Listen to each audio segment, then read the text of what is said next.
Wales and southwest England, not as many showers, and certainly for northwest England, a brighter, drier day. Sunny spells on the west coast of Scotland and for Northern Ireland. Again, though, despite some decent spells of sunshine, temperatures still below average for the time of year. Bye for now.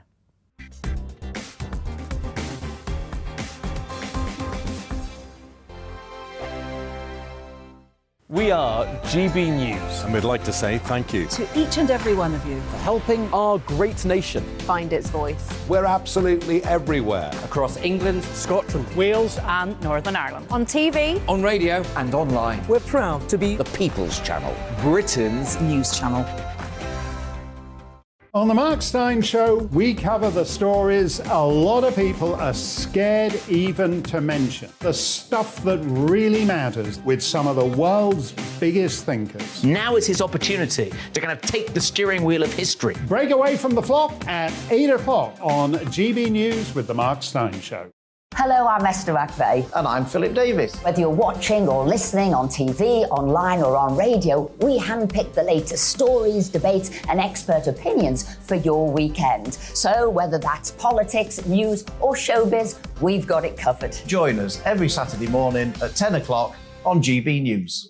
Join my show Farage, 7 p.m. till 8 p.m. Monday through Thursday. And there you will get opinion, analysis, debate, and I'll cover stories that nobody else dares to touch. You've been cancelled. Join the club. Oh my goodness, brilliant. And then for the last 15 minutes, talking pints. We're over a drink. We have a civilised conversation with someone. We very often disagree, but we do it in a grown-up way.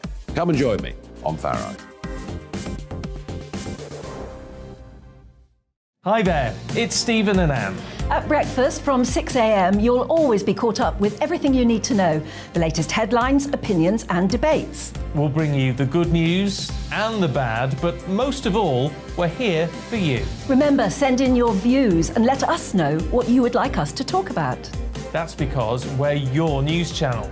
And every morning at 6 a.m, it's breakfast on GB News.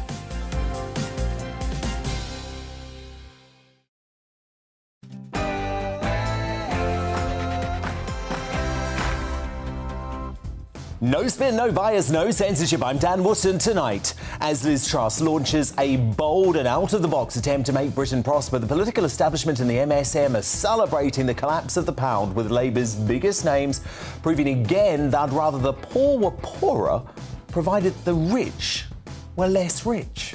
The Labour government will make Britain the first country in the world to set and achieve the target of zero carbon power by 2030. So, as we look at what could be the opening salvo of yet another coup against a Prime Minister, I urge the nation to reject Project Fair's concocted economic emergency in my digest next. Then I'll get the thoughts of my superstar panel, Daily Express columnist Carol Malone, broadcaster Sam Dallar and political commentator and former Brexit Party MEP Belinda de Lucy.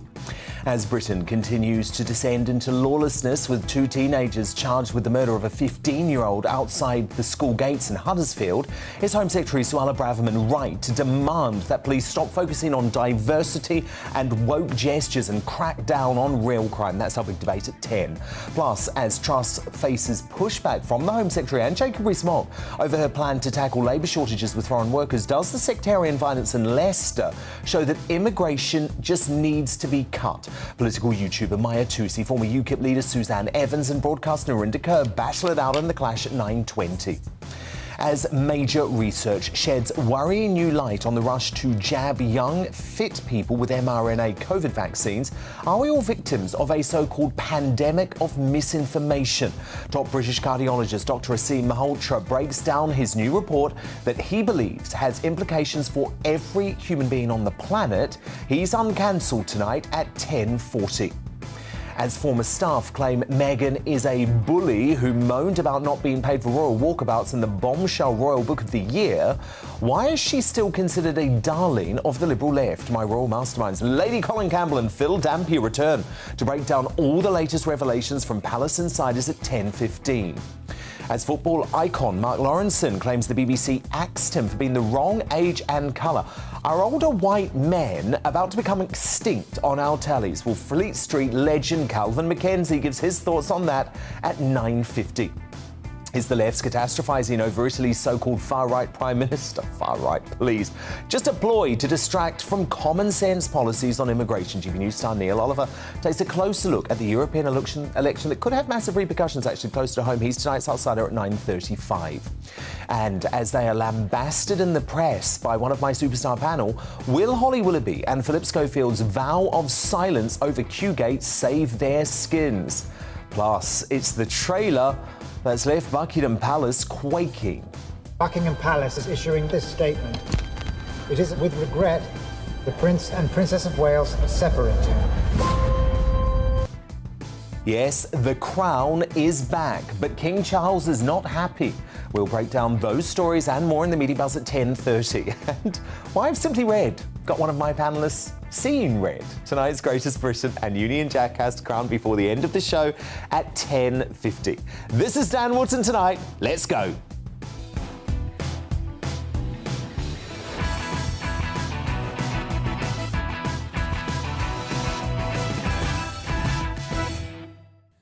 Just one thing first. So I thought we'd start tonight's show with a multiple choice question. So stick with me here. Which high-profile household names have been described as, quote, narcissistic sociopaths by their former closest staff members? Is it A, James O'Brien, B, Prince Harry and Meghan Markle, C, Philip Schofield, or D, all of the above? Surely D, right? It's gotta be. It's just gotta be. No, in all seriousness, the answer will be revealed by Lady C in the next hour of the show. Plus my digest on why Labour would make us all poorer in just a moment. Then my A-list superstar panel weigh in tonight. Top Daily Express columnist Carol Malone is here alongside the journalist and broadcaster Sam Dowler and the former MEP and political campaigner Belinda de Lucy.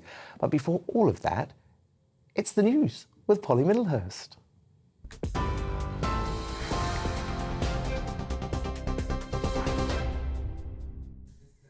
Dan, thank you. The top story tonight, the Bank of England says it will change interest rates by as much as needed if it needs to control inflation. The Bank of England saying it's monitoring markets closely across the world after the pound hit a record low. Investors had been reacting to the Chancellor's plan to cut taxes. In response to last week's mini-budget, banks, including the Halifax today, temporarily pulled mortgages that come with a fee for customers. Well, the Treasury has announced Kwasi Kwarteng will now set out a medium-term fiscal plan in November. But the announcement comes after the Shadow Chancellor accused the government of putting the economy in danger, saying the UK is actually facing a national emergency. Addressing the Labour Party conference in Liverpool today, Rachel Reeves outlined her priorities and she criticised Friday's mini-budget, which she said helped high earners. Sterling is down. That means higher prices as the costs of imports rise. The cost of government borrowing is up. That means more taxpayers' money will go into paying the interest on our government debt. The Chancellor and Prime Minister, meanwhile, resemble two desperate gamblers in a casino, chasing a losing run. But here's the thing. They're not gambling with their money. They're gambling with yours. Well, the former England footballer Gary Neville also made an appearance at the Labour Party conference, and he said the Chancellor had failed to read the room. I didn't support the tax cut that was given at the end of last week. I also didn't support the removal on cap for the bankers' bonuses. It was a shock, to be honest with you. I shouldn't be shocked anymore, but I have to say that it didn't feel like it was reading the room in this country, and people are desperately worrying over the winter about how they're going to heat their homes, how they're going to feed their families. Well, defending the government's economic strategy, Work and Pensions Secretary Chloe Smith told GB News growing the economy will take time. What you saw in the growth package from the Chancellor last Friday is a really bold and ambitious plan that is all about growth, and I think that's exactly right. And for me, in my particular role, what I'm most focused on is using all of those levers to help people into jobs, and that, I think, is what we all want to see. Well, away from the Labour conference today, the US State Department is saying it's not aware of any change in Edward Snowden's American citizenship status. It comes after Snowden was granted Russian citizenship today. The former intelligence contractor was granted asylum in the country after fleeing the United States in 2013. He's wanted by the American authorities on espionage charges after he leaked classified surveillance information. And flowers left by members of the public mourning the death of Her Majesty the Queen are slowly being cleared away by volunteers from areas around Green Park in London. In what's being described as a fitting final tribute, the flowers will be composted and used to enrich the soil of London's royal parks. On TV, online and on DAB+ radio, you're up to date. You're with GB News, the People's Channel, where now it's time to go back to Dan Wootton tonight.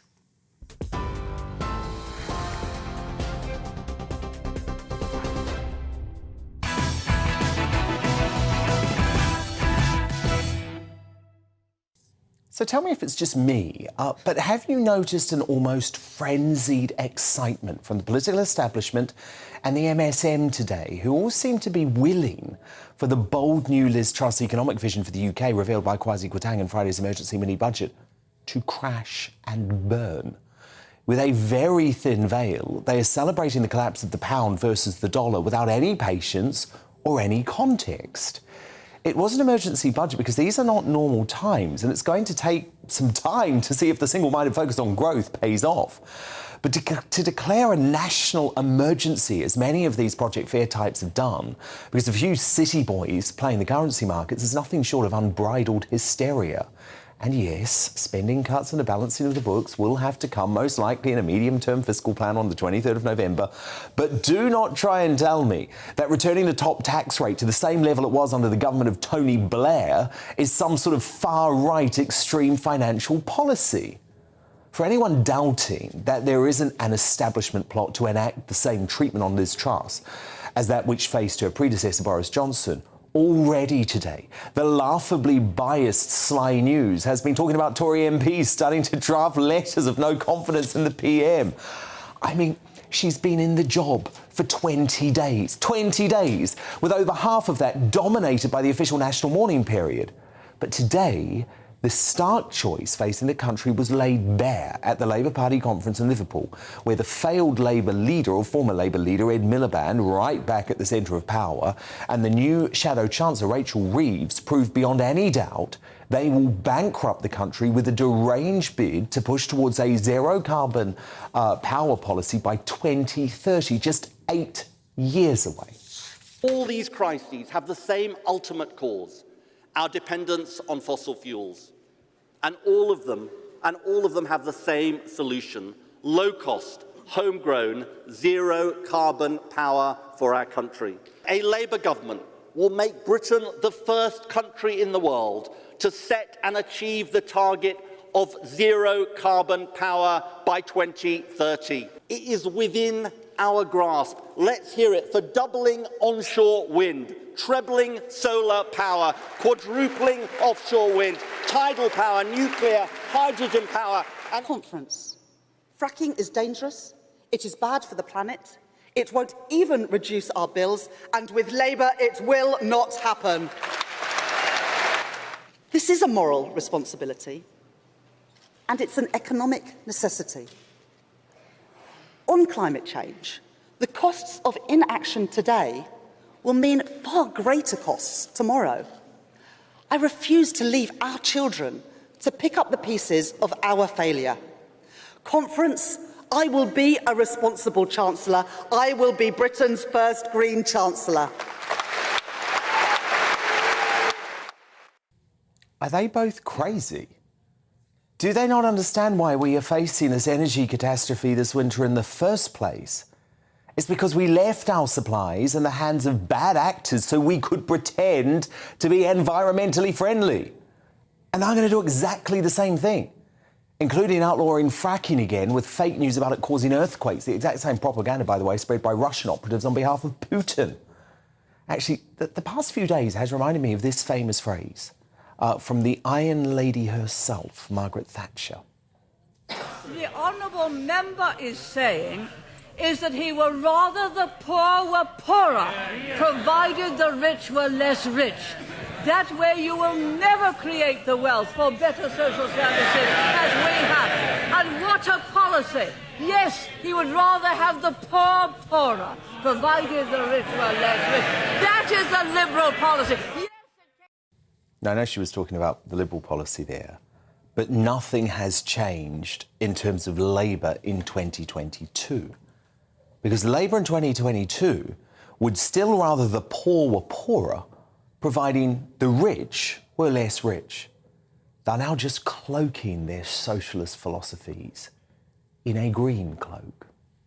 To respond now, my superstar panel, the Daily Express columnist Carol Malone, the journalist and broadcaster Sam Dowler, and the former MEP and political campaigner Belinda de Lucy. Carol Malone, I mean, seriously, what we heard at this Labour Party conference today will completely bankrupt us. Completely. Yeah, and the fact is, if Liz Truss's budget had knocked 5p off tax for all the lowest paid, if it paid everyone's energy bills for the next 5 years, if it had thrown in a free electric car to every family in Britain, Labour would still be screaming, this is not enough for the poorest in this country. And that I'd forgotten that Maggie Thatcher quote. That's absolutely spot on. Labour exists to pour horse manure on anything the Tories does. And what they have seen in this budget is a chink that they can use. They're shouting the poor will be poorer. No, they won't. £58 billion has been put back into the pockets of consumers and companies. Yes, the rich are going to get more in tax relief because they earn more. But what I suppose what this has shown me is that there is this terrible resentment of rich people in our country.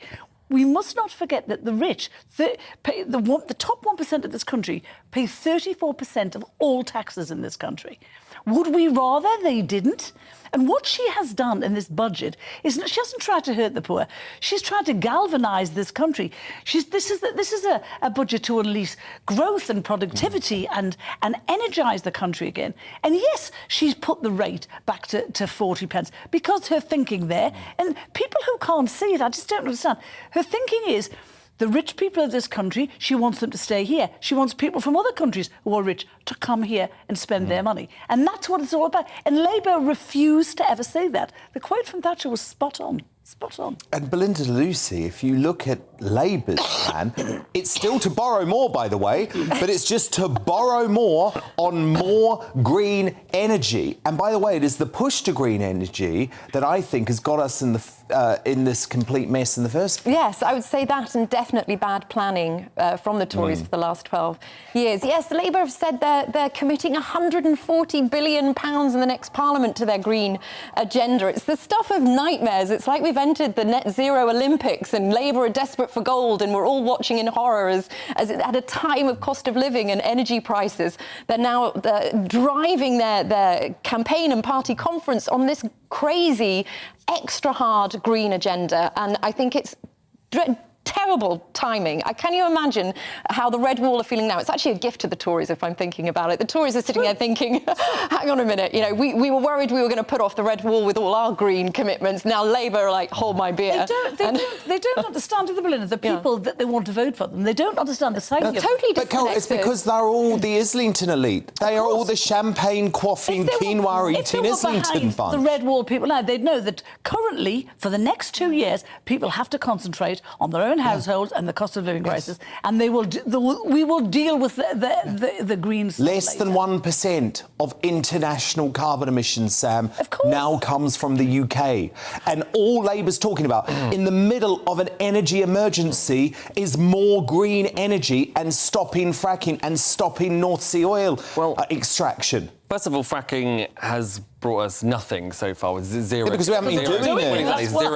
Zero gas at all, and we don't have the same geology as America, where it wouldn't work as well. I mean, it's scientifically proven already, but that's not the point. I mean, it would be minimal anyway. But obviously, I'm going to disagree and say that despite people like Extinction Rebellion giving these green things like a bad rap, it's absolutely essential. If we'd had, like you said, Belinda, bad planning on behalf of the Tories, if we had a nuclear power plant, if we had fields and fields of solar, how we're going to do power, this by 2030. It's 8 years years away. Without bankrupting the country, how are we going to go to net carbon by 2030? Yeah. It's ambitious, of course. It's ambitious, of course. Well, how are they going to do it? But if they invested, and then we were therefore completely self-sufficient. Sam, invested in what? You're saying we're going to be completely self-sufficient, but you don't want us to frack. No. That would help make fracking won't get us anything. But I drove. What are you talking about? Fracking won't get us anything. Not compared to like maybe like wind farms, for example. But renewables are unreliable. I drove back from Devon today, and I saw solar farms, and I saw wind farms. Like we need to invest more into that, just as the Labour Party is doing, so we can become self-sufficient. If there's no wind, Sam. Newsflash. You live in La La Land. Belinda,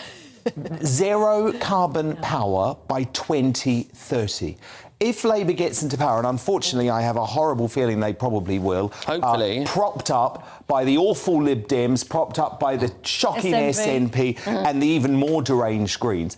And do you know what's going to happen? We will be bankrupt by 2030 because of this push to zero carbon power by 2030. I've literally seen zero planning that says we can get to zero carbon power by 2030. Well, I actually think, although I know you're worried about Labour getting in, but this is going to halt that, baby, because this is not going to sell. Come next election, how on earth are they going to sell this policy? You know, the Red Wall are precious voters. Their vote isn't a given, it is earned. How on earth are Labour going to earn the Red Wall back if they're prioritising this and breaking the backs of working class people? Because it is working class people that suffer under this. And I really hope you're right, but what the issue is, Carol Malone, is that the MSM don't want to question zero carbon power by 2030 at all.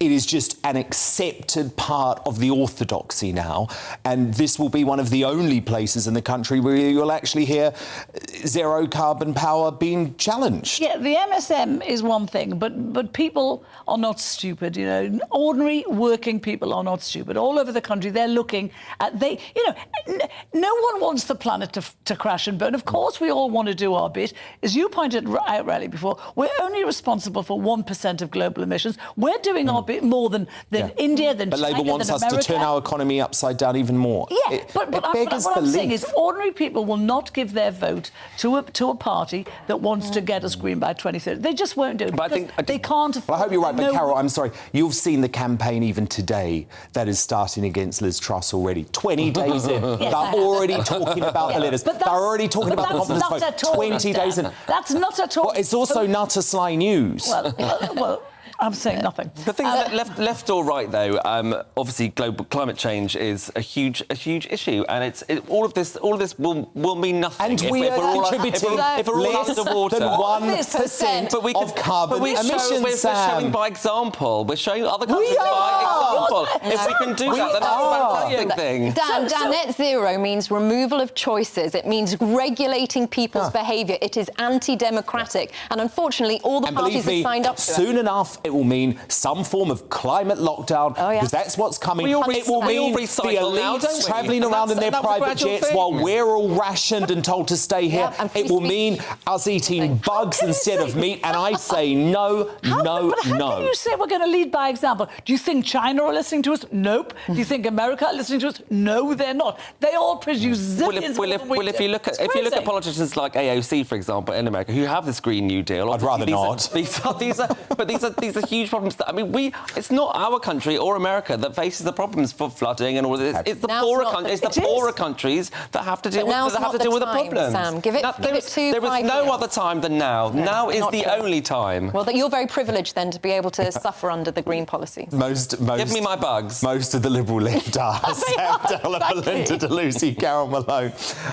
You could have some bugs after your beef carpaccio or whatever it is you eat on your first-class flight.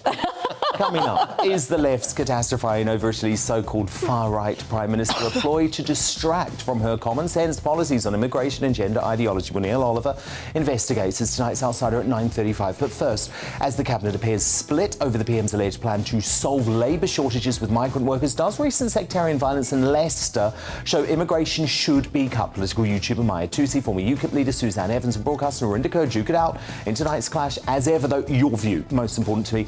Email me, Dan at GBNews.uk. Tweet using the handle at GBNews. Our poll running there too. The results coming up after the break.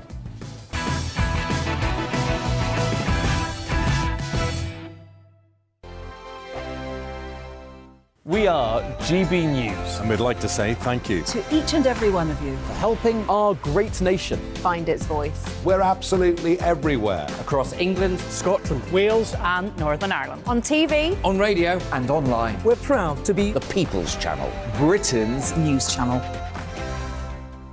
On the Mark Steyn Show, we cover the stories a lot of people are scared even to mention. The stuff that really matters with some of the world's biggest thinkers. Now is his opportunity to kind of take the steering wheel of history. Break away from the flop at 8 o'clock on GB News with the Mark Steyn Show.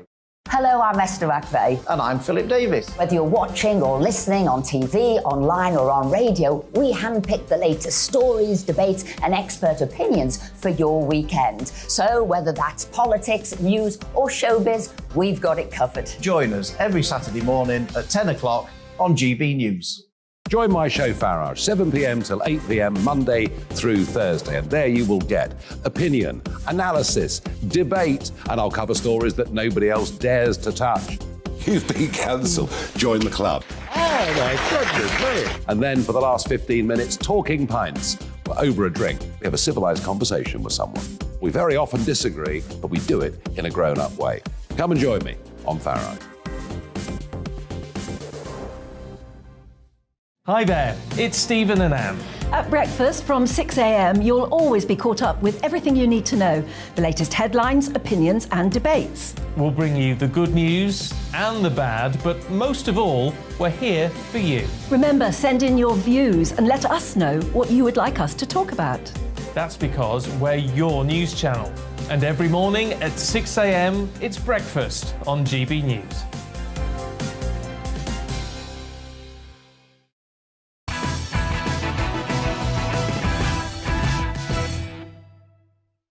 Time now for The Clash.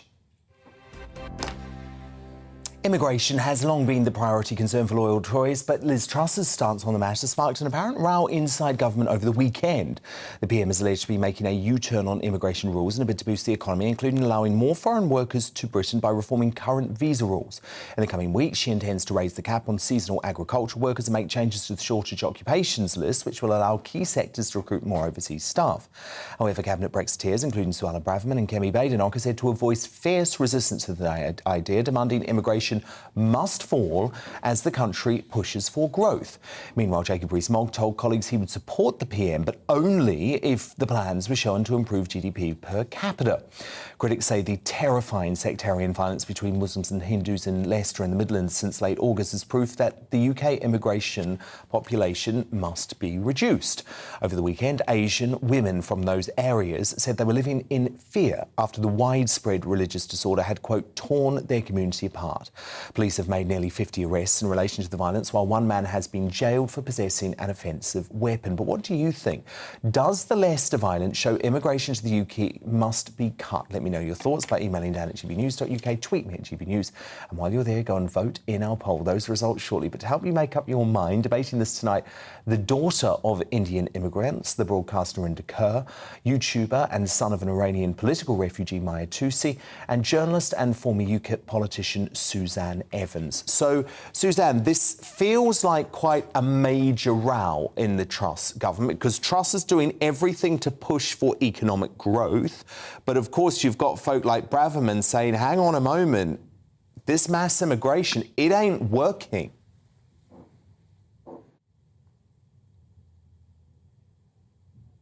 Oh, Maya Tousi, we're just going to sort out Suzanne Evans' sound. So do you want to come in, Maya?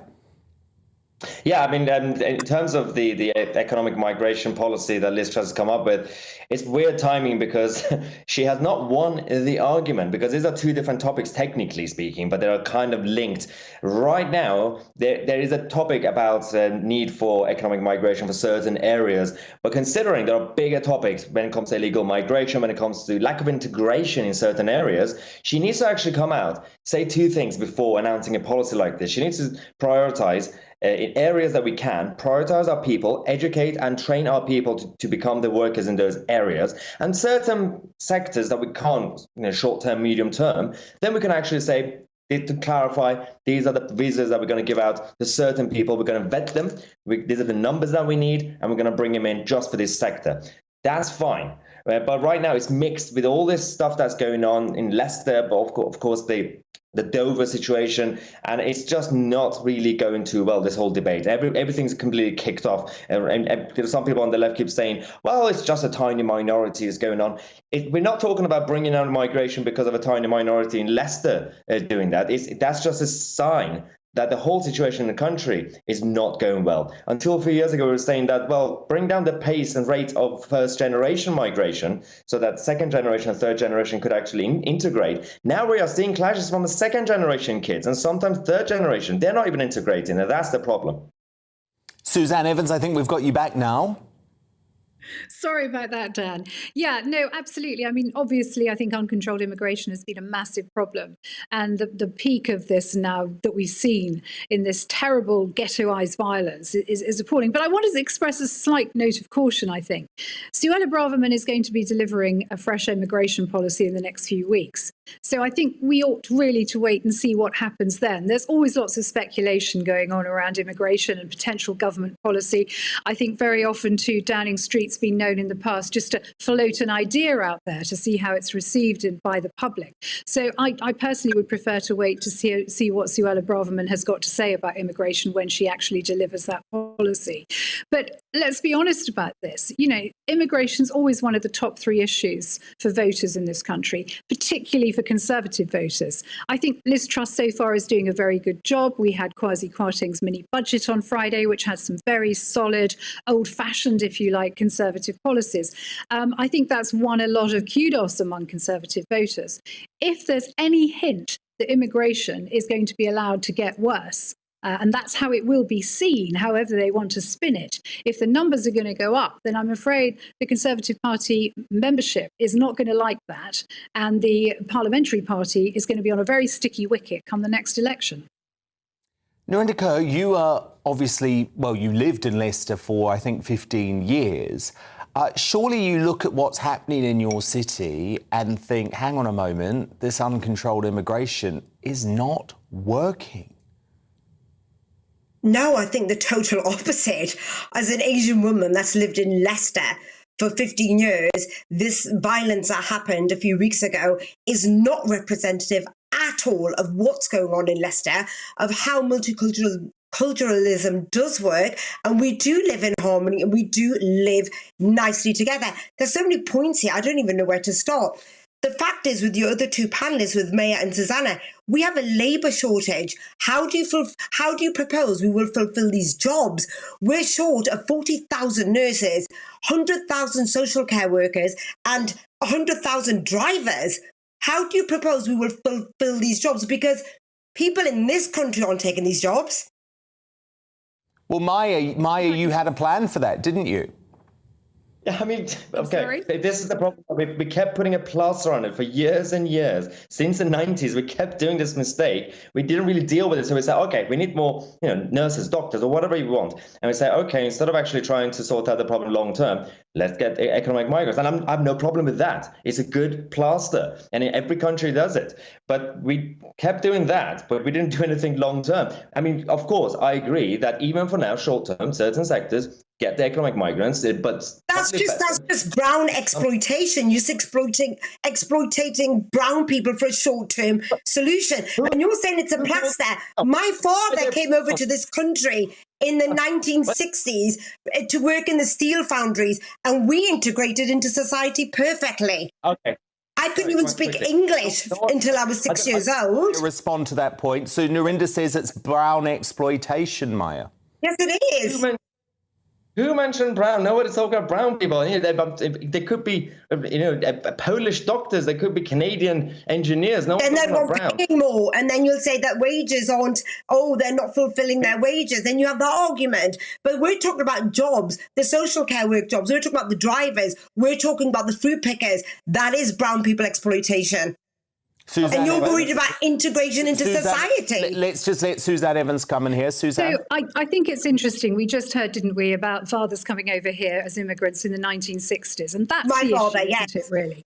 Yeah, it was a very different world in the 1960s. When immigrants came to this country in the 1960s, they integrated because they had to. It was really only in the mid-90s, with the advent of Tony Blair's government, that he pushed this philosophy of multiculturalism.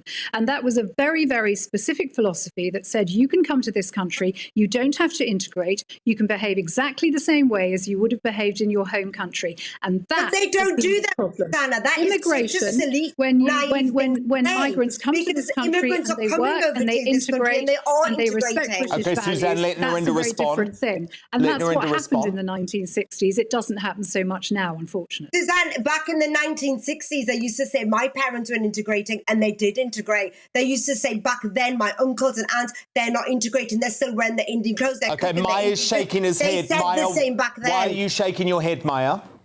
Okay, 60s, post-50s, 60s, 70s, you have one tiny difference. A lot of those waves were Commonwealth citizens, and there's a difference. A lot of, and as Suzanne said, in terms of because the rate was smaller, integration was easier, but also culture-wise, there were a lot of similarities. Whereas if you come from other certain There countries, wasn't similarities. My parents came over from India, they didn't have a clue about this country. They couldn't even speak the language. It doesn't matter. I mean, my They mum. integrated. It's got nothing to do with Commonwealth. It's about they came and fulfilled the jobs that British people wouldn't Narinder, can fulfill. I just ask a British question, people, Narinder? Narinder, there's can I just ask a 1.2 question? Narinder, million hold up, jobs Narinder, and hold up 1 second. Hold up 1 second, Narinder.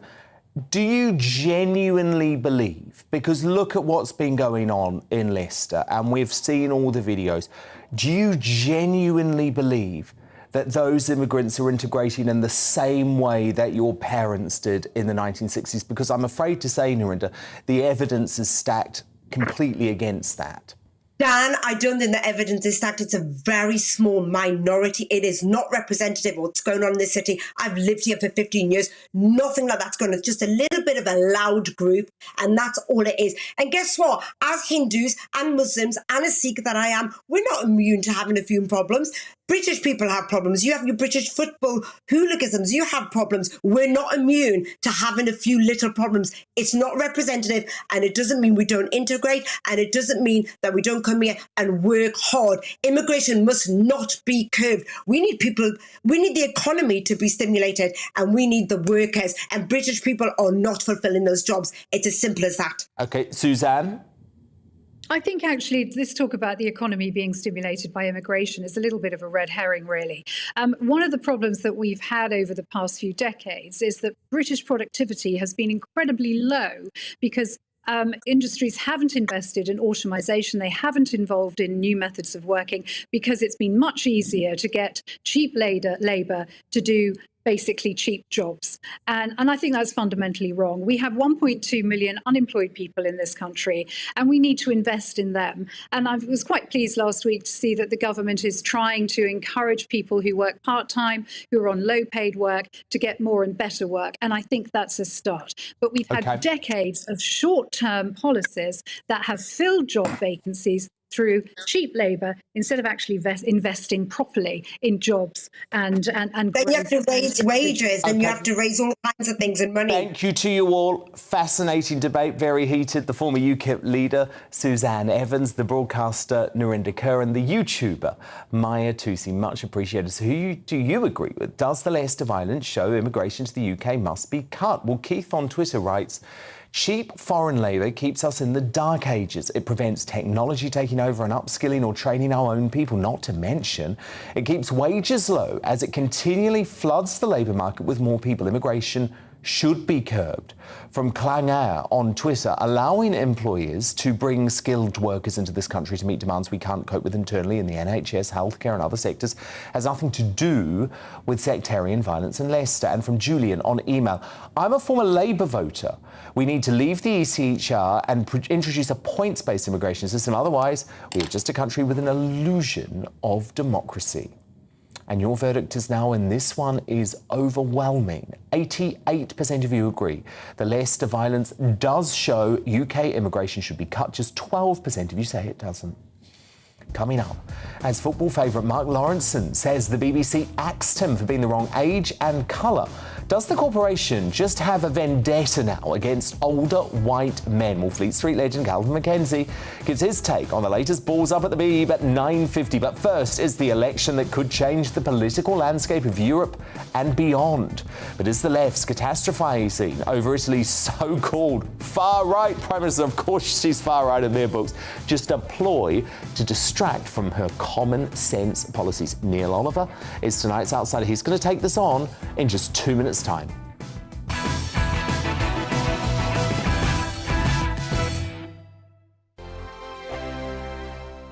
We are GB News. And we'd like to say thank you To each and every one of you. for helping our great nation. Find its voice. We're absolutely everywhere. Across England, Scotland, Wales and Northern Ireland. On TV, on radio, and online. We're proud to be The People's Channel. Britain's news channel. On the Mark Steyn Show, we cover the stories a lot of people are scared even to mention. The stuff that really matters with some of the world's biggest thinkers. Now is his opportunity to kind of take the steering wheel of history. Break away from the flop at 8 o'clock on GB News with the Mark Steyn Show. Hello, I'm Esther McVeigh. And I'm Philip Davis. Whether you're watching or listening on TV, online or on radio, we handpick the latest stories, debates and expert opinions for your weekend. So whether that's politics, news or showbiz, we've got it covered. Join us every Saturday morning at 10 o'clock on GB News. Join my show Farage, 7 p.m. till 8 p.m. Monday through Thursday. And there you will get opinion, analysis, debate, and I'll cover stories that nobody else dares to touch. You've been cancelled. Join the club. Oh my goodness me. And then for the last 15 minutes, talking pints. We're over a drink. We have a civilised conversation with someone. We very often disagree, but we do it in a grown-up way. Come and join me on Farage. Hi there, it's Stephen and Anne. At breakfast from 6 a.m, you'll always be caught up with everything you need to know, the latest headlines, opinions and debates. We'll bring you the good news and the bad, but most of all, we're here for you. Remember, send in your views and let us know what you would like us to talk about. That's because we're your news channel. And every morning at 6 a.m, it's breakfast on GB News.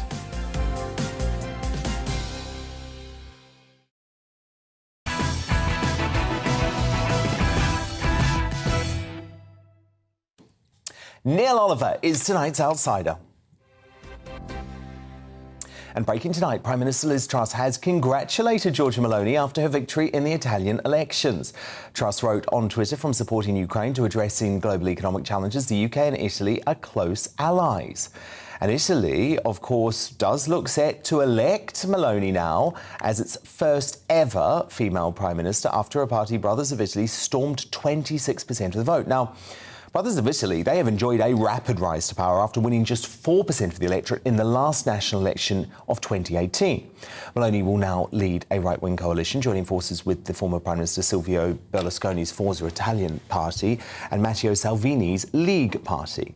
Now, Meloni's tough stance on mass immigration, the extremist trans lobby and limiting EU powers means that the mainstream media have predictably derided her as being far right. You would have heard a lot of that today if you've watched BBC or Sly News. Far right, they keep saying. However, her supporters say her policies are purely focused on putting Italy first as well as family values. For an example, here she is speaking in 2019 in a speech that has been widely lauded online in the wake of the election. A monte c'è quella che ci facciamo oggi, perché la famiglia è un nemico? Why is the family an enemy? Why is the family so frightening? There is a single answer to all of these questions, because it defines us, because it is our own identity, because everything that defines us is now an enemy for those who would like us to no longer have an identity and to simply be perfect consumer slaves. And so they attack national identity, they attack religious identity, they attack gender identity, they attack family identity. I can't define myself as Italian, Christian, woman, mother. No, I must be citizen X, gender X, parent 1, parent 2. I must be a number, because when I am only a number, when I no longer have an identity or roots, then I will be the perfect slave at the mercy of financial speculators, the perfect consumer. I mean, what an incredible speech. So where does this whole far-right thing come from? So, the criticism of Brothers of Italy is because of its links to the Italian social movement, a former neo-fascist group formed in 1946 by the supporters of the dictator Mussolini. Now, Meloni herself joined the local youth section of the Italian social movement. However, she says she has now obviously changed her views and that the party's links to fascism are, quote, consigned to history. So, to discuss this historic result, I'm joined now by our very own Neil Oliver. And Neil, it just feels so lazy and predictable to brand Meloni as far-right and then not look at all at the reasons why Brothers of Italy have had this surge of popularity. But, Neil, I know you can see why. Well, I think name-calling has become the last best resort of those who want to shout down, silence, and remove from the field of debate those with whom they don't agree. It's playground tactics, which by definition it smacks of desperation. You know, people whose arguments have completely run out, have evaporated, they fall back on just shouting down and calling people names. And there are obvious labels that can get thrown around that if they stick can be very damaging, and far right is one of them. You know, it's up there with racist and misogynist and all sorts of other insults, accusations, allegations that you can make about people with whom you don't agree, but whose arguments you have no ammunition to challenge. And what Giorgia Meloni was saying there in that speech that's been widely circulated, only time will tell what Giorgia Meloni actually does or doesn't do. What was interesting to me was how many Italians specifically, but also Europeans and people elsewhere in the world, how much they obviously desperately wanted to hear someone say those things about family, about country and borders and mothers and fathers and about faith. And people want to hear those words said, and they want to hear those ideas celebrated because they are fundamental to the species. It transcends nations in many ways, and it transcends political ideologies.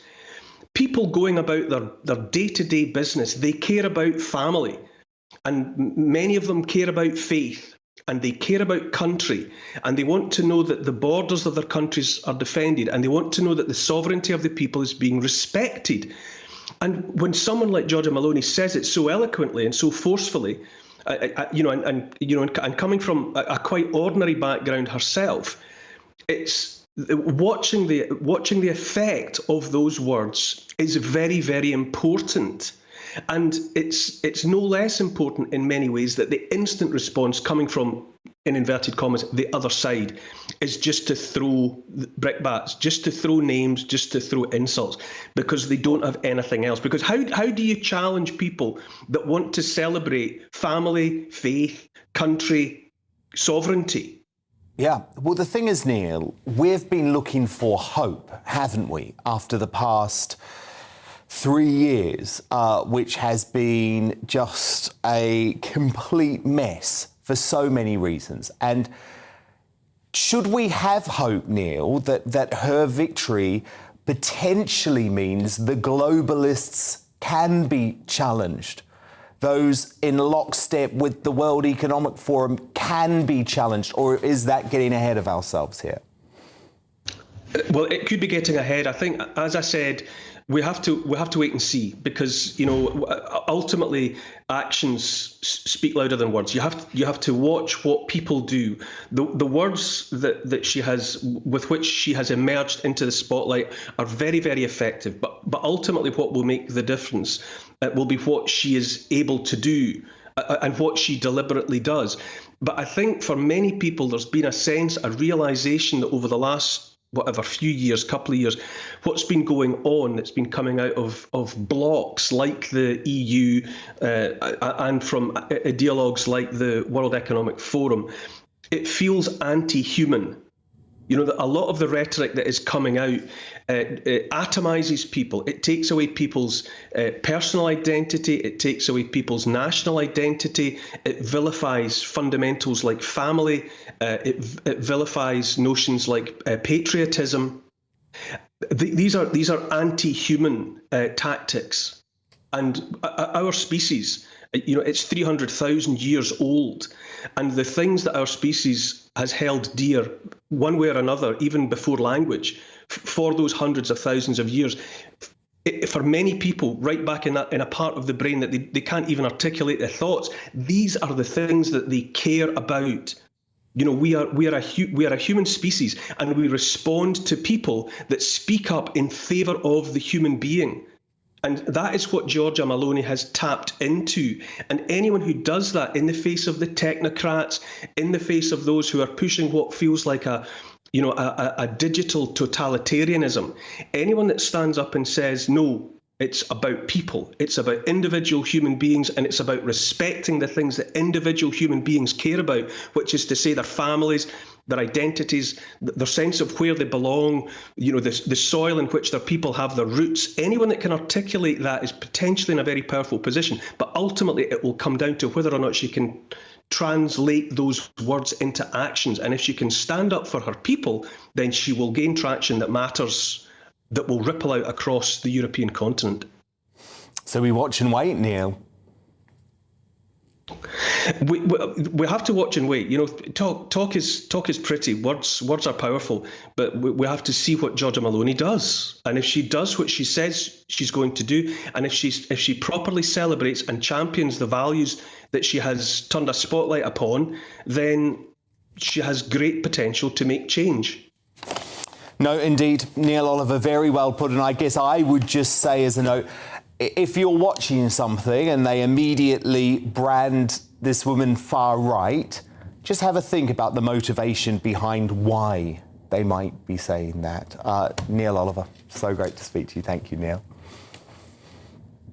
Now, coming up, is Home Secretary Suella Braverman right to demand that police stop focusing on diversity and woke gestures and crack down on crime as Britain descends into lawlessness? My superstar panel will debate that, and we'll have a first look at tomorrow's newspaper front pages in the media buzz straight after 10. But first, as Mark Lawrenson says the BBC axed him for being the wrong age and colour, are older white men about to become extinct on our television sets? Well, Fleet Street legend Calvin McKenzie is having none of that. He joins me live straight after the break.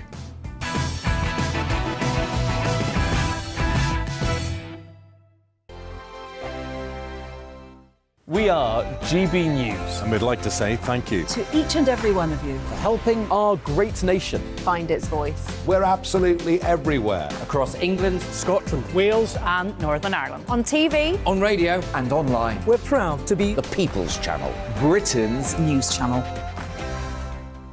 On the Mark Steyn Show, we cover the stories a lot of people are scared even to mention. The stuff that really matters with some of the world's biggest thinkers. Now is his opportunity to kind of take the steering wheel of history. Break away from the flock at 8 o'clock on GB News with the Mark Steyn Show.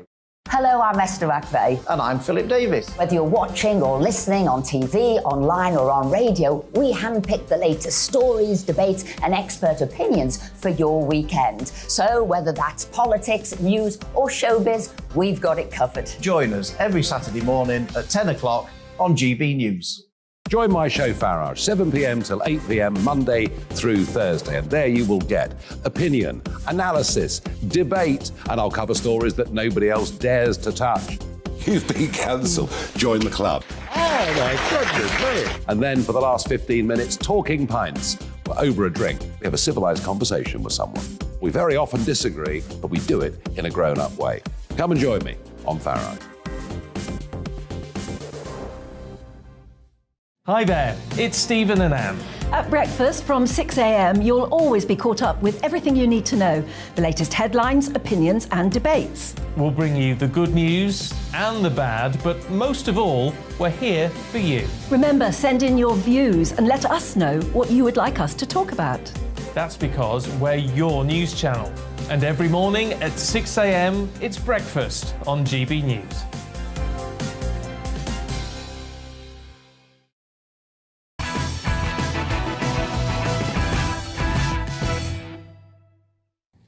After being a fixture on our screens for over 30 years, ex-Liverpool star Mark Lawrenson has spoken out against his former employer, the BBC, claiming he was dropped this year due to being 65 and a white male. The sporting ace, known for regular appearances on Football Focus and for covering 6 World Cups, admitted in a bombshell newspaper interview this weekend that it was not his decision to step down. Asked about the circumstances of his departure, Mark said, "Well, I'm 65 and a white male, so you know." He added to the Sunday Times, "The Beeb are probably the worst at giving you bad news. It was just we don't think it is really something for you." He also hit out at the BBC's woke agenda, saying, "You're now thinking if I say that, will I get into trouble? They are frightened to death of upsetting anybody." Mark's axing follows the high-profile departures of fellow sporting favourite Sue Barker, who stepped down from Wimbledon in the summer after being replaced on A Question of Sport by Alex Scott after 24 years. BBC radio DJs Steve Wright, Craig Charles and Liz Kershaw are among some of the other veteran broadcasters who've been sacrificed at the altar of diversity. Oh, Paul O'Grady too, by Auntie in recent times. And I'm delighted to reveal, actually, that Mark will join me for his first TV interview tomorrow night here on the show. But first, to share his thoughts on the story, let me bring in Fleet Street legend Calvin McKenzie. I mean, Calvin, can we just say what this is now? There is a purge going on at the BBC of old white men. Well, it's bizarre, really, isn't it?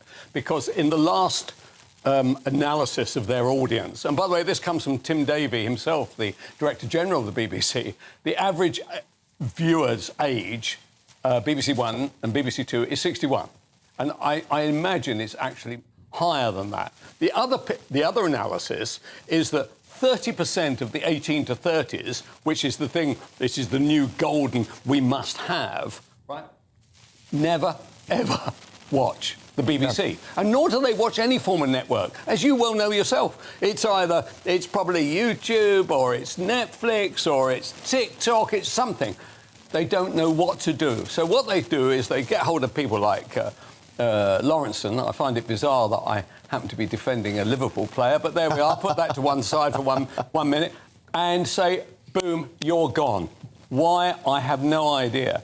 But it's part of what I would describe as a de-whitening that's going on throughout all forms of network television. It's a very uncomfortable area, this, and it's difficult to talk about, except if you're on a television screen, it's a subject you don't go into.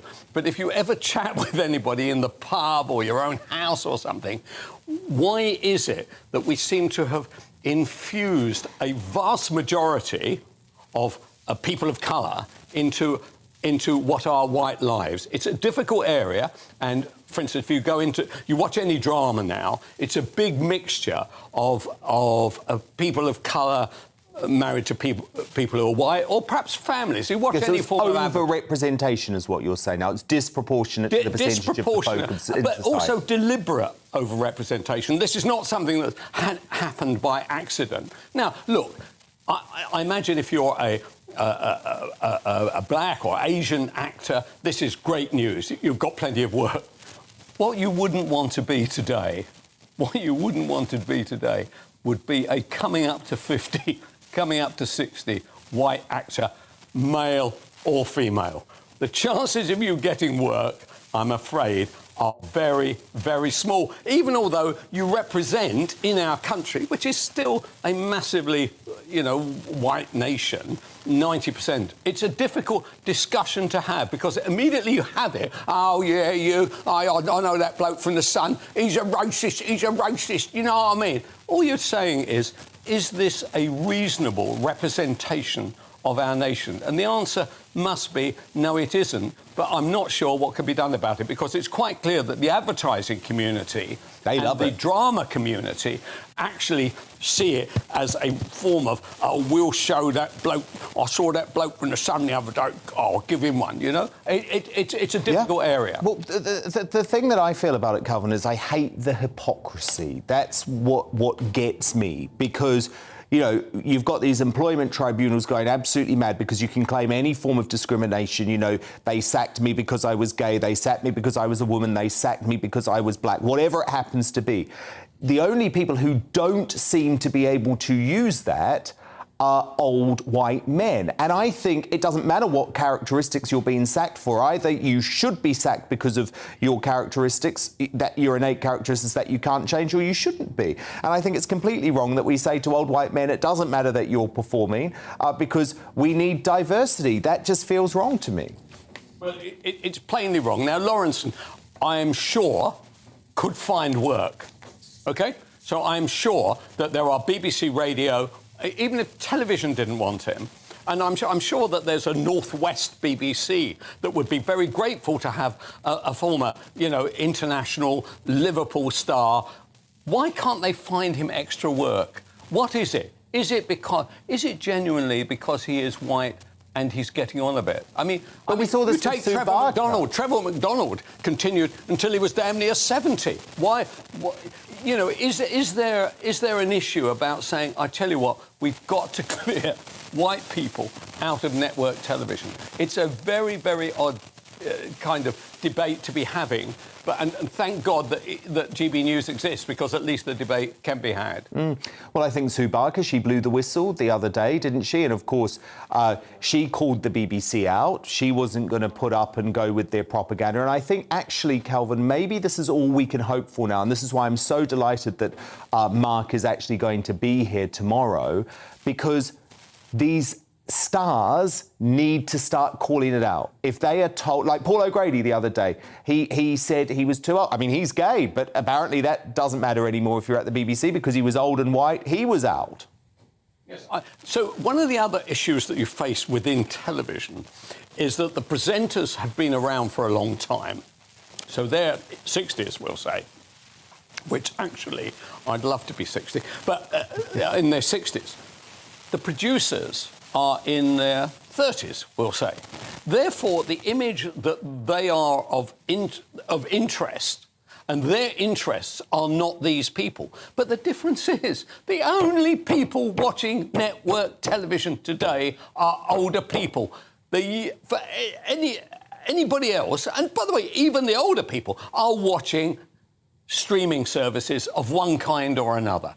So you might as well play and produce television which 60-year-olds want to watch. And if 60-year-olds want to watch people who have had some experience. So one of the things that drives me mad is some of the reporters that you see, especially on things like, I don't know whether it's called London and South East or whatever. You see somebody go, hello, just back there was a murder.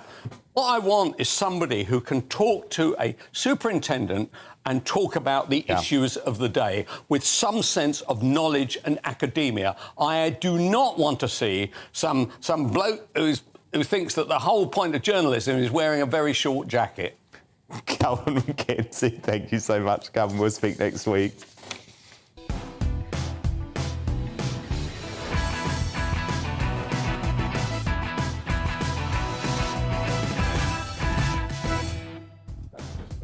It's 10 p.m. I'm Dan Wootton. Tonight, as the market reacts to the long overdue return of true Conservative politics and doomsday warnings of economic ruin, part of a new Project Fair plot against Liz Truss. And amid reports that confidence letters have already been sent, will the Tory party's addiction to mutiny prove to be its downfall? I'll get the thoughts of my superstar panel, top Daily Express columnist Carol Malone, broadcaster Sam Dowler and political commentator and former Brexit Party MEP Belinda Lucy, as they reveal their Greatest Britain and Union Jackass nominations at 10:50. We'll also take a look at how tomorrow's papers react to the latest economic drama as well. As Britain continues to descend into lawlessness, with two teenagers charged with murder of a 15-year-old outside the school gates in Huddersfield, it's Home Secretary Suella Braverman right to demand that police stop focusing on diversity and woke gestures and crack down on crime. We'll debate that next. As former staff claim Meghan is a narcissistic sociopath who moaned about not being paid for walkabouts in the bombshell Royal Book of the Year. Why is she still considered the darling of the Liberal left? My royal masterminds are back. Lady Colin Campbell and Phil Dampier give their verdicts at 10:15. Plus, as new revelations about what really went on during the lying in state deepen the Q-Gate mystery, and one of my panel comes out hot against them in the press, will Holly Willoughby and Philip Schofield's vow of silence sink them and be upstanding for the return of the crown? Buckingham Palace is issuing this statement. It is with regret the Prince and Princess of Wales are separating. Looks great, doesn't it? But will this retelling of the, quote, all-out war with Diana damaging the burgeoning popularity of King Charles? Those stories and more coming up on the Media Buzz at 10:30. Plus, as major research sheds worrying new light on the rush to jab young, fit people with mRNA COVID vaccines, are we all victims of a so-called pandemic of misinformation? Top British cardiologist Dr. Aseem Malhotra breaks down his new report that he believes has implications for every human being on the planet in Uncancelled at 10:40. But before all of that, Polly Middlehurst with the news headlines at 10.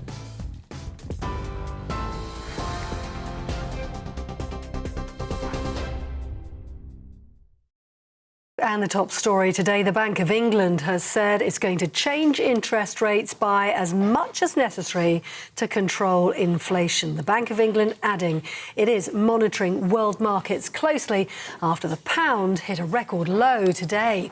Investors have been reacting to the Chancellor's plan to cut taxes. And in response to last week's mini-budget, banks, including the Halifax, have today temporarily pulled mortgages that come with a fee for customers. Well, the Treasury has announced Kwasi Kwarteng will now set out a medium-term fiscal plan in November. The announcement coming after the Labour shadow Chancellor accused the government of putting the economy into danger, saying the UK is now facing a national emergency. Addressing the Labour Party conference in Liverpool today, Rachel Reeves outlined her priorities and criticised Friday's mini-budget, which she said only helped high earners. Sterling is down. That means higher prices as the costs of imports rise. The cost of government borrowing is up. That means more taxpayers' money will go into paying the interest on our government debt. The Chancellor and Prime Minister, meanwhile, resemble two desperate gamblers in a casino, chasing a losing run. But here's the thing. They're not gambling with their money. They're gambling with yours. Well, defending the government's economic strategy, Work and Pensions Secretary Chloe Smith told GB News, growing the economy takes time. What you saw in the growth package from the Chancellor last Friday is a really bold and ambitious plan that is all about growth, and I think that's exactly right. And for me, in my particular role, what I'm most focused on is using all of those levers to help people into jobs, and that, I think, is what we all want to see. Well, away from the Labour Party conference today, the US State Department is saying it is not aware of any change in Edward Snowden's American citizenship status. That comes after Snowden was granted Russian citizenship today. The former intelligence contractor was granted asylum in the country after fleeing the United States in 2013. He's wanted by the American authorities on espionage charges after he leaked classified surveillance information. News just out this hour. King Charles's new cipher has been released ahead of the official end of royal mourning, which takes place tomorrow. His Majesty's monogram will appear on government buildings, on state documents and on some new post boxes. The cipher features the King's initials C intertwined with the letter R for Rex, which is Latin for king. And flowers left by the public to commemorate Her Majesty the Queen are being slowly cleared away by volunteers from Green Park in central London. In what's being described as a fitting final tribute, the flowers will be taken away to be composted and then used to enrich the soil of London's royal parks. You're up to date on TV, online and on DAB+ radio. You're with GB News, the People's Channel. Part 2 of Dan Wootton Tonight now.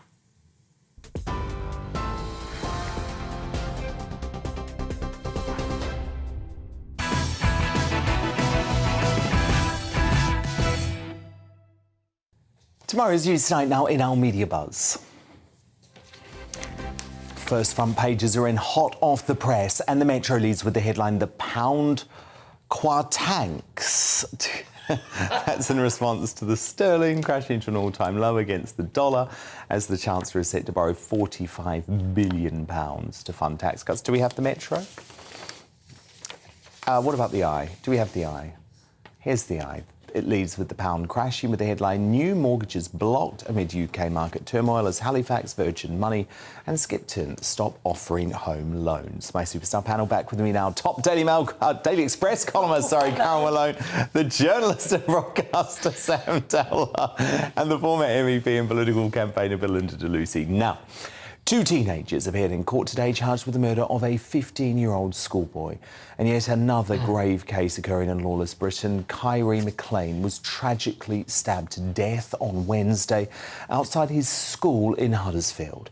With law and order collapsing, the onus has been placed on new Home Secretary Suella Braverman to toughen up the police force and credit where it's due. Braverman has made a very bright start in her new role by calling out the woke culture that's infested UK policing. In a no-nonsense letter to all 43 chief constables and police commissioners in England and Wales, she unmistakably outlined her priorities, writing, "Unfortunately, there is perception that the police have had to spend too much time on symbolic gestures and actually fighting criminals. This must change. Initiatives on diversity and inclusion should not take precedence over common sense policing." And in an example of how police could be better spent using their time, Braverman called for a stark improvement in neighbourhood crime with fewer than 7% of domestic burglaries, ending in the offender being charged. The Home Secretary wrote, "Neighbourhood crime can be so easily ripped through our communities. Put it simply, the public want to know that an officer will visit them after such a crime or burglary." Damn right, that is our expectation, Belinda de Lucy.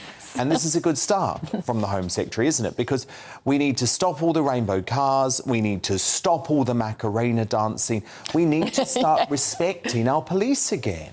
We do. I mean, the disparity between the service taxpayers are entitled to compared to what they actually get from the police force is so vast.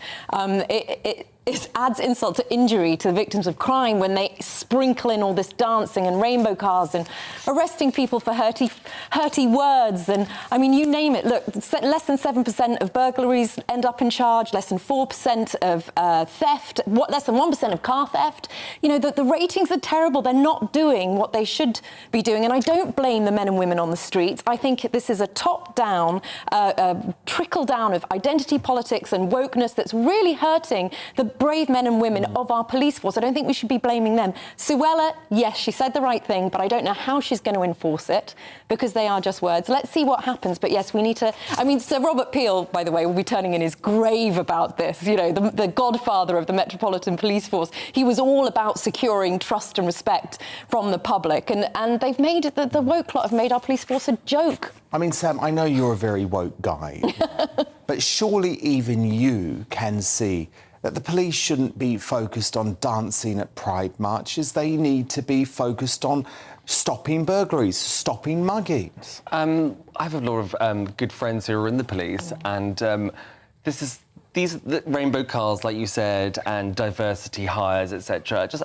a tiny percentage of what they do. Of course, everybody wants, you know, them to, you know, go to the scene of a crime, etc. Or if you've been robbed, etc. I think Suella Braverman is basically posturing by blaming on wokeness, etc. Which is ridiculous. What they need is more funding. They need more police. And but what about the woke stuff, Sam? Do you not understand that if they keep on doing the rainbow cars, doing the Macarena, dancing with the Extinction Rebellion protesters, all of that, do you not understand, Sam, that fundamentally changes the way that we view the police? We lose the respect for the police, and then there's a breakdown in society, and that's what's leading to the lawlessness on our streets. We're not scared of the police anymore, and that's why terrible. should we be scared of the police? The police are there to support us, and they're not social workers, Sam. No, they are. Not they what are. The police. No, it is not. The police exist to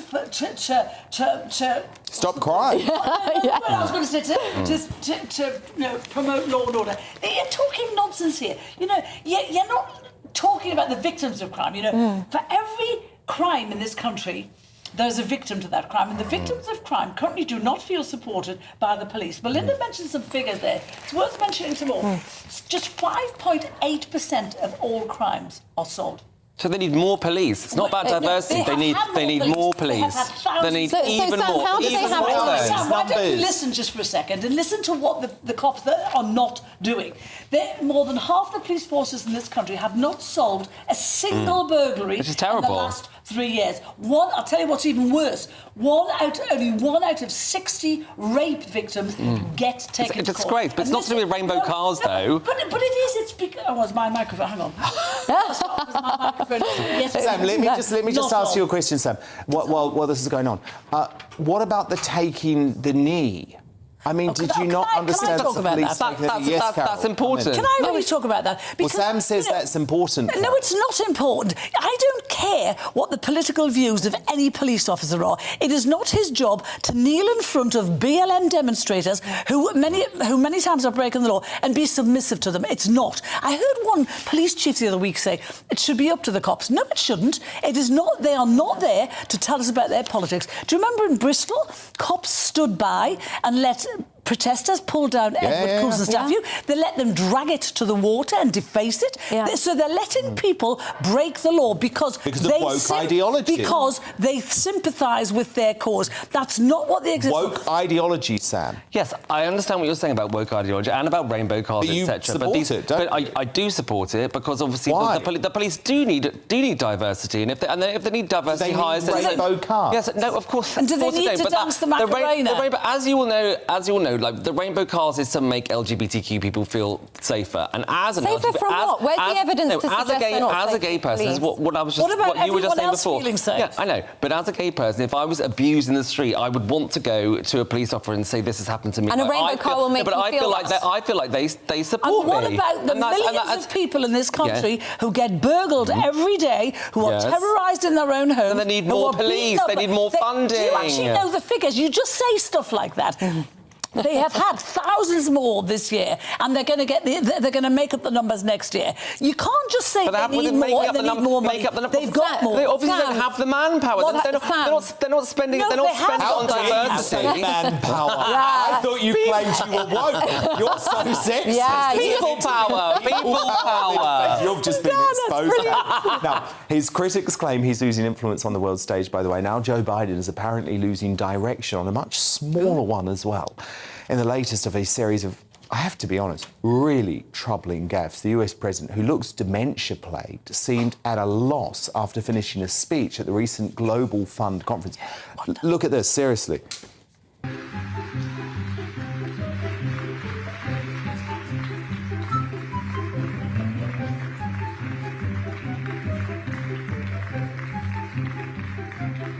Mr. President, thank you.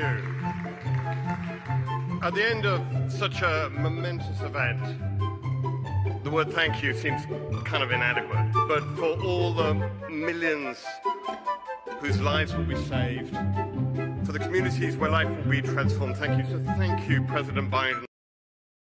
I mean, I genuinely don't know whether to laugh or cry. His behaviour has raised concern about his ability to lead one of the world's superpowers, with the likes of Republican Senator for Texas Ted Cruz calling the scene terrifying. However, the president's defenders have argued that he seemed to be lingering on stage after being told by a staffer to wait for a photo opportunity with other world leaders a few moments later. Regardless, it's another uncomfortable moment for this damn squib of a president, and chances of an encore in 2024 are looking very slim right now. Belinda DeLucy, Sam Dalla, Carol Malone, do stand by, because coming up, as new details deepen the mystery of Q-Gate, will staying silent when questions remain be the undoing of Philip Schofield and Holly Willoughby? My panel debate that and the palace panic over the return of the crown in the media buzz. Next, we'll have more newspaper front pages incoming too. But after the break, Lady Colin Campbell and Phil Dampier give their take on Meghan Markle's former staff members, also known as the Sussex Survivor Squad, as they reveal she's whined about not being paid for doing royal walkabouts and described her as a narcissistic socialist. All of these revelations straight after the break.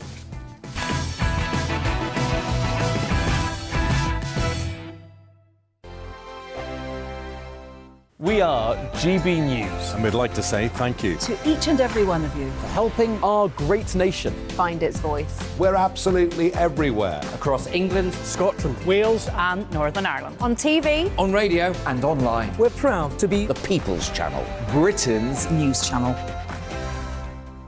On the Mark Steyn Show, we cover the stories a lot of people are scared even to mention. The stuff that really matters with some of the world's biggest thinkers. Now is his opportunity to kind of take the steering wheel of history. Break away from the flop at 8 o'clock on GB News with the Mark Steyn Show. Hello, I'm Esther McVeigh. And I'm Philip Davis. Whether you're watching or listening on TV, online or on radio, we handpick the latest stories, debates and expert opinions for your weekend. So whether that's politics, news or showbiz, we've got it covered. Join us every Saturday morning at 10 o'clock on GB News. Join my show Farage, 7 p.m. till 8 p.m. Monday through Thursday, and there you will get opinion, analysis, debate, and I'll cover stories that nobody else dares to touch. You've been cancelled. Join the club. Oh my goodness me. And then for the last 15 minutes, talking pints. We're over a drink. We have a civilised conversation with someone. We very often disagree, but we do it in a grown-up way. Come and join me on Farage. Hi there, it's Stephen and Anne. At breakfast from 6 a.m, you'll always be caught up with everything you need to know, the latest headlines, opinions and debates. We'll bring you the good news and the bad, but most of all, we're here for you. Remember, send in your views and let us know what you would like us to talk about. That's because we're your news channel. And every morning at 6 a.m, it's breakfast on GB News.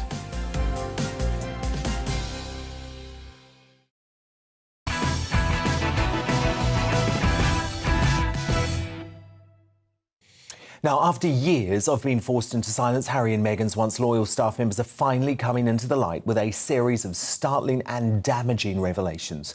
Over the past 3 days, their stories have taken centre stage in the latest round of the royal family fighting back against the Sussexes, thanks to a bombshell new book by the highly respected royal correspondent for The Times, Valentine Lowe, who has diligently covered the monarchy for a quarter of a century.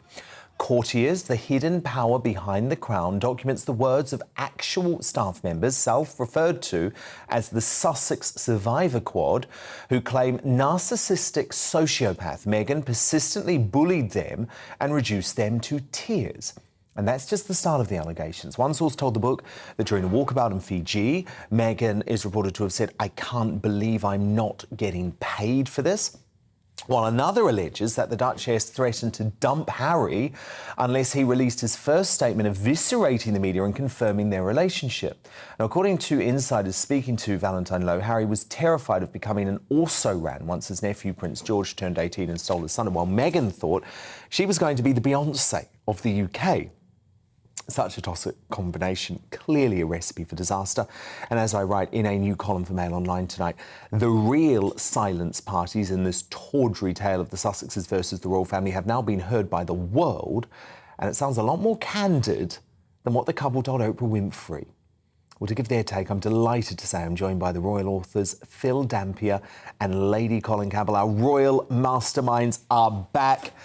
Lady Colin Campbell, look, I know that you and I and Phil as well, because we've been reporting on this through the whole time, we knew a lot of these revelations, but to actually see it, Lady C, in a book, in the quoted words of their former staff members, this is damning, is it not?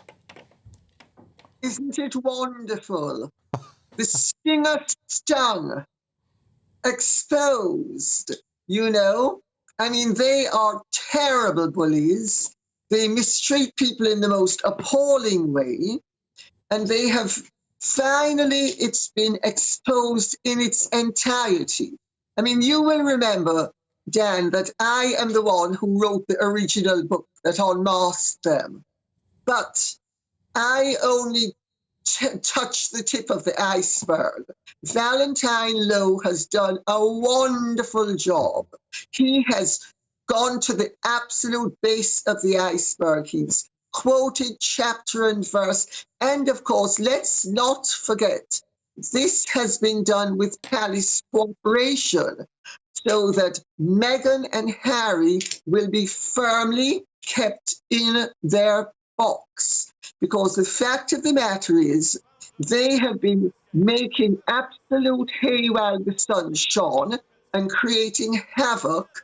And there is no doubt that Valentine Lowe could not have written what he did and quoted the people he's quoted without the tacit agreement of the palace.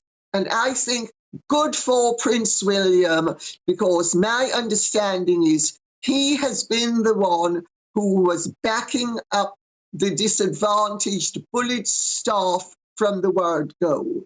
And he is the one who has stood up for them. And he is the one, I understand, who has allowed a lot of this to get out. And I think it's wonderful. Well, Phil Dampier, there is a fascinating story that is recounted, actually, that draws some light of that, when Meghan tells a young female staff member in a meeting, this is according to Valentine Lowe, she's been horrible to this young girl, and she says, don't worry, if there was literally anyone else I could ask to do this, I would be asking them instead of you. Prince William comes to comfort this young woman afterwards and says, you're doing a really good job, don't worry about my sister-in-law. And Phil, she breaks down in tears. It's bullying, Dan. Good evening. It's just simple bullying. And of course, the irony is that the investigation into the bullying has been shelved almost permanently, it seems. The people who were interviewed for the bullying investigation aren't being told the results of it. I think this actually is down to the Queen. I think she thought it would make things worse if this investigation went ahead. And so basically it's been put on the back burner. And I don't think it's ever going to see the light of day. But as Lady C says, it's quite clear that people have been briefing Valentine Lowe and others. And, it just seems that nothing was good enough for them. I mean, even Samantha Cohen, who worked for the Queen for a long time and who was a very tough cookie, I came across her quite a lot on royal tours, a very tough Australian. We used to call her Samantha the Panther. And even she was incredibly frustrated and found it very difficult to work for them. I think they were a difficult couple. Nothing was right for them. They wanted to move into Windsor Castle, according to another book. There's a plethora of books out at the moment, but so I'm probably dodging from one book to another. They wanted to get paid, and of course, mainly they wanted to make money and have the option of making money on the side. But the Queen said that's not possible. You're either in or you're out. You can't be half in, and I think that was absolutely right. Well, Lady C, I actually think the most damning quote in the entire book is when Meghan says on this royal tour of Fiji, according to Valentine Lowe, I can't believe I'm not being paid for this. Lady C, she was living in a palace. She was travelling on first-class flights to represent the country. She was wearing free clothes. I mean, and she wanted to be paid? I mean, seriously. Well, once a hustler, always a hustler. And she didn't understand that she had been paid. She had her clothing allowance for the 2 years that she was in the royal family was greater than every single queen, duchess, and princess in the whole of Europe put together. Every single. So that's just one aspect of it. And all of their expenses were paid for. She was being paid, but she wants divorce money. That's what she wants. She wants a pot of gold, so when she's ready to go, she will be able to say, half of this exists. She's not going to have what happened to Sarah York happen to her. She's used Sarah York's experience to make sure that she feathers her nest. And my belief all along has been that she never, ever intended to stay in the royal family fully. She always intended to have a half-in, half-out scenario. She never, ever gave up her managers, her lawyers, her agents. She kept them going from the word go. And I came to write my book because people in the royal circle and members of royal families and courtiers got in touch with me. And they said, we can't believe what's happening with this woman. This was before... She was negotiating commercial deals while a working member of the royal family. I mean, it's completely outrageous. Phil, of course, we have to do both sides of the story, though, on this. So One staff member branded Harry and Meghan outrageous bullies to another colleague. The colleague replied, this is all according to Valentine Lowe in the book, that's so dreadful, and they are bullies. But of course, Meghan has always described the bullying allegations as a, quote, calculated smear campaign. And her solicitor, Jenny Afia, added, what bullying actually means is improperly using power repeatedly and deliberately to hurt someone physically or emotionally. The Duchess of Sussex absolutely denies ever doing that. Knowing her as I do, I can't believe she would ever do that. It just doesn't match my experience of her at all.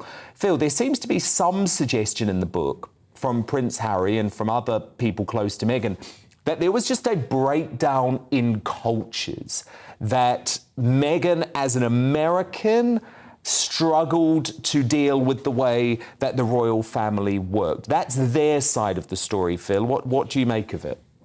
Well, they deny the allegations. They say there wasn't any bullying, but I have to say, I tend to, as time has gone on, I tend to agree with Lady C that her heart was never in it in the first place. I just don't believe that she ever really, she ever wanted to be a royal. I mean, why didn't Harry explain it to her? I mean, he'd already lost 2 girlfriends because they didn't want to be in the royal spotlight. They didn't want to be princesses. Surely he should have explained it to her, especially knowing what happened to his mother. Didn't he say to her, look, this is what is involved in royal life? I mean, it's not that stupid that he couldn't tell her what the actual rules were. So I just don't buy it, I'm afraid. And, No, indeed. Indeed. And as I've said so many times before, just because it's the Harry and Meghan narrative, it doesn't mean it's true. Their truth is not reality. And I think this brilliant book from Valentine Lowe, as Lady C says, I think it's going to prove a lot of what the three of us have been reporting for the last 3 years or 4 years. So good on Valentine Lowe for doing that. Thank you so much. Did anyone actually believe that Meghan had never heard of Prince Harry before she met him? Oh, of course not. Ridiculous. Ridiculous. No, totally. So thank you so much to our royal masterminds, Phil Dampier, Lady Colin Campbell. We will speak to you both very soon. But coming up, were young, fit people victims of a pandemic of misinformation after being urged to get mRNA COVID vaccines? Top British cardiologist Dr. Aseem Malhotra breaks down his new report. It's a bombshell and uncancelled at 10:40. But first, will Philip Schofield and Holly Willoughby's silence be their downfall as more unanswered questions emerge over Qgate? Plus, what's got the palace panicking in the upcoming series of The Crown? My panel return and the media buzz next. We'll have more newspaper front pages on the way too.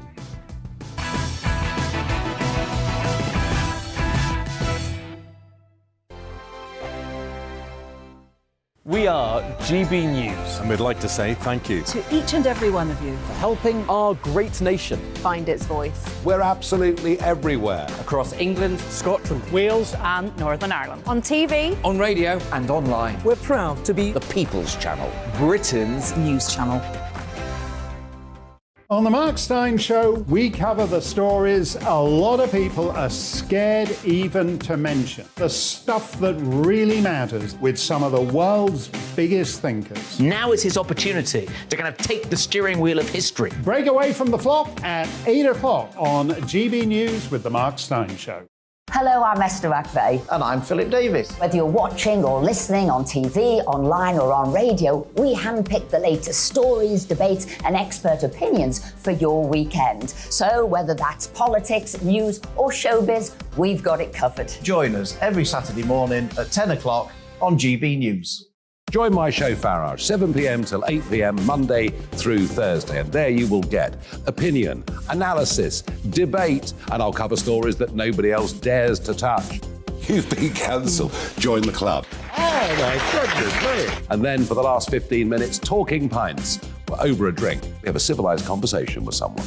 We very often disagree, but we do it in a grown-up way. Come and join me on Farage.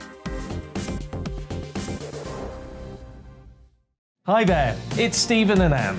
At breakfast from 6 a.m, you'll always be caught up with everything you need to know, the latest headlines, opinions and debates. We'll bring you the good news and the bad, but most of all, we're here for you. Remember, send in your views and let us know what you would like us to talk about. That's because we're your news channel. And every morning at 6 a.m, it's breakfast on GB News.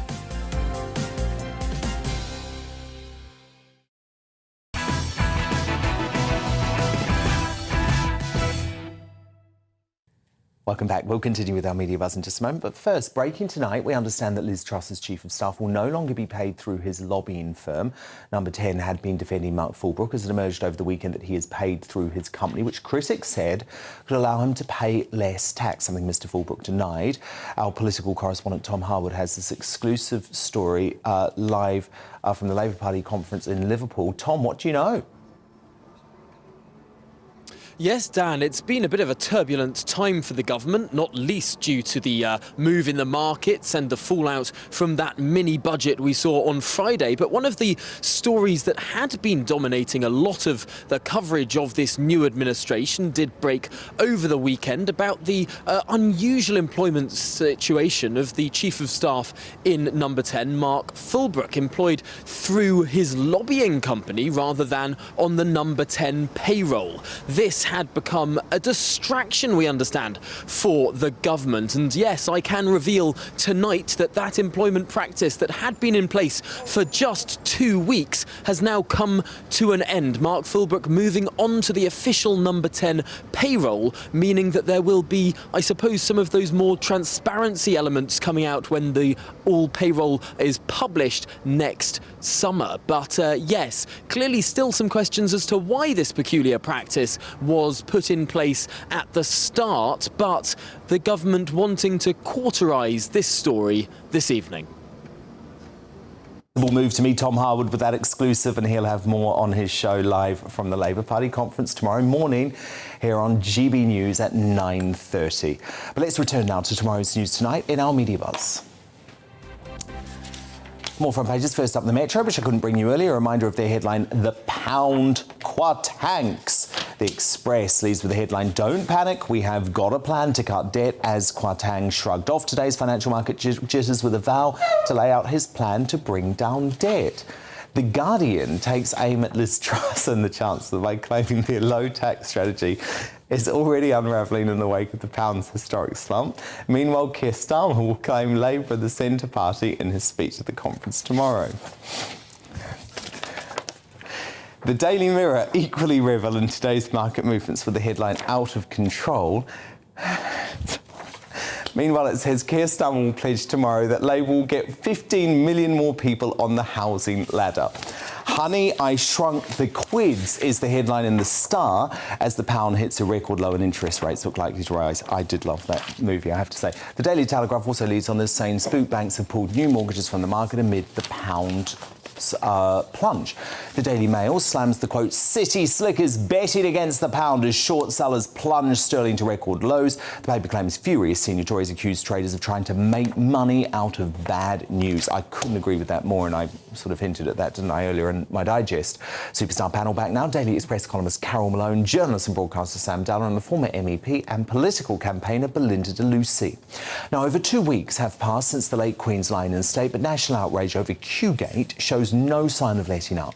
In the latest twist in the row over whether this morning presenters Holly Willoughby and Philip Schofield leapfrogged mourners to see the late monarch in Westminster Hall, it's been revealed that the pair were not on the official guest list and instead used the names of their production team to gain access. A source told the Mail on Sunday when they got there, their names weren't on the list, so there were some discussions, and after some back and forth, Phil and Holly were given access and they were ushered through. The whole thing caused a bit of a hoo-ha. Another eyewitness has lashed out in an out-deleted tweet sharing a picture of the presenting duo with the caption, This is a photo taken by my sister's husband yesterday after he'd queued with my sister, their 10-year-old daughter and my disabled mum for 13 plus hours. My mum was ushered out of Holly and Philip's way so they could queue without even a thanks. Now, ITV has denied both claims, but it's going from bad to worse for the pair as a petition to axe them reaches 74,000 signatures. And Philip, who has been the face of We Buy Any Car since 2019, is replaced on their social media platforms. Now, our very own Carol Malone is weighing in, writing in the Daily Express, these two pride themselves on their connection with the people they broadcast to every day, but how connected are they if they could not see how much this would insult and upset them. And Carol Malone, I know you've had a change of heart now, and you actually think they're going to have to go. You know, it is incredible. You know, every time they collect an award, which they do every year, which this morning does, you know, they make the speech and they say, thank you to our viewers, thank you to the people who watch the programme, you have made us what we are. And yet, and they pretend like they're connected to them. They clearly have no connection if they didn't realise how what they did was going to be interpreted. You know, this reminds me of Boris and Partygate. And they didn't think it was wrong. There's been no apology. But this reminds me of Boris and Partygate in a weird way. There's what they did, and then there was the cover-up of what they did. And that, I think, has been the worst thing, because last week, I only wrote about that as my column lead on Saturday, because on Monday, this happened on Monday, I thought it would all be gone by Tuesday or Wednesday. But the reason it's not gone is because lots of mistruths have been told. We were told. One of the things they said was, we're doing it for everyone, for all the people who couldn't go. No, they weren't, because none of their camera crew were in Westminster Hall. And everyone was watching it on a 24/7 feed anyway. You know, there was only the official cameras in there. They weren't doing it for anybody. They were doing it for themselves. But I think the stuff that they've said this week, you know, Holly devastated, Phil devastated. Well, they're not as devastated as the people who queued for 20 hours to get in there. You know, Susanna Reid queued for 8 hours. David Beckham queued for 13 hours. And yet they waltzed to the top of the queue. And the thing is, even now they don't understand what they've done wrong. What they do understand, they both have teams of lawyers on this, where you would imagine if they hadn't done anything wrong, why do they need a lawyer? So what do you think is going to happen? Do you think they will end up walking or being sacked? I mean, there's worries they're going to be booed at these national television awards this week. I think that's highly likely. ITV bosses are furious because, one, they didn't know this was happening. They were going to do that. And if they had, I'm sure they would have stopped them, because they would have known how it would be interpreted. But two, ITV bosses, you know, have spent years preparing for the Queen's funeral. No one's talking about their coverage. Everyone's talking about Phil and Holly. So their ITV bosses are very angry.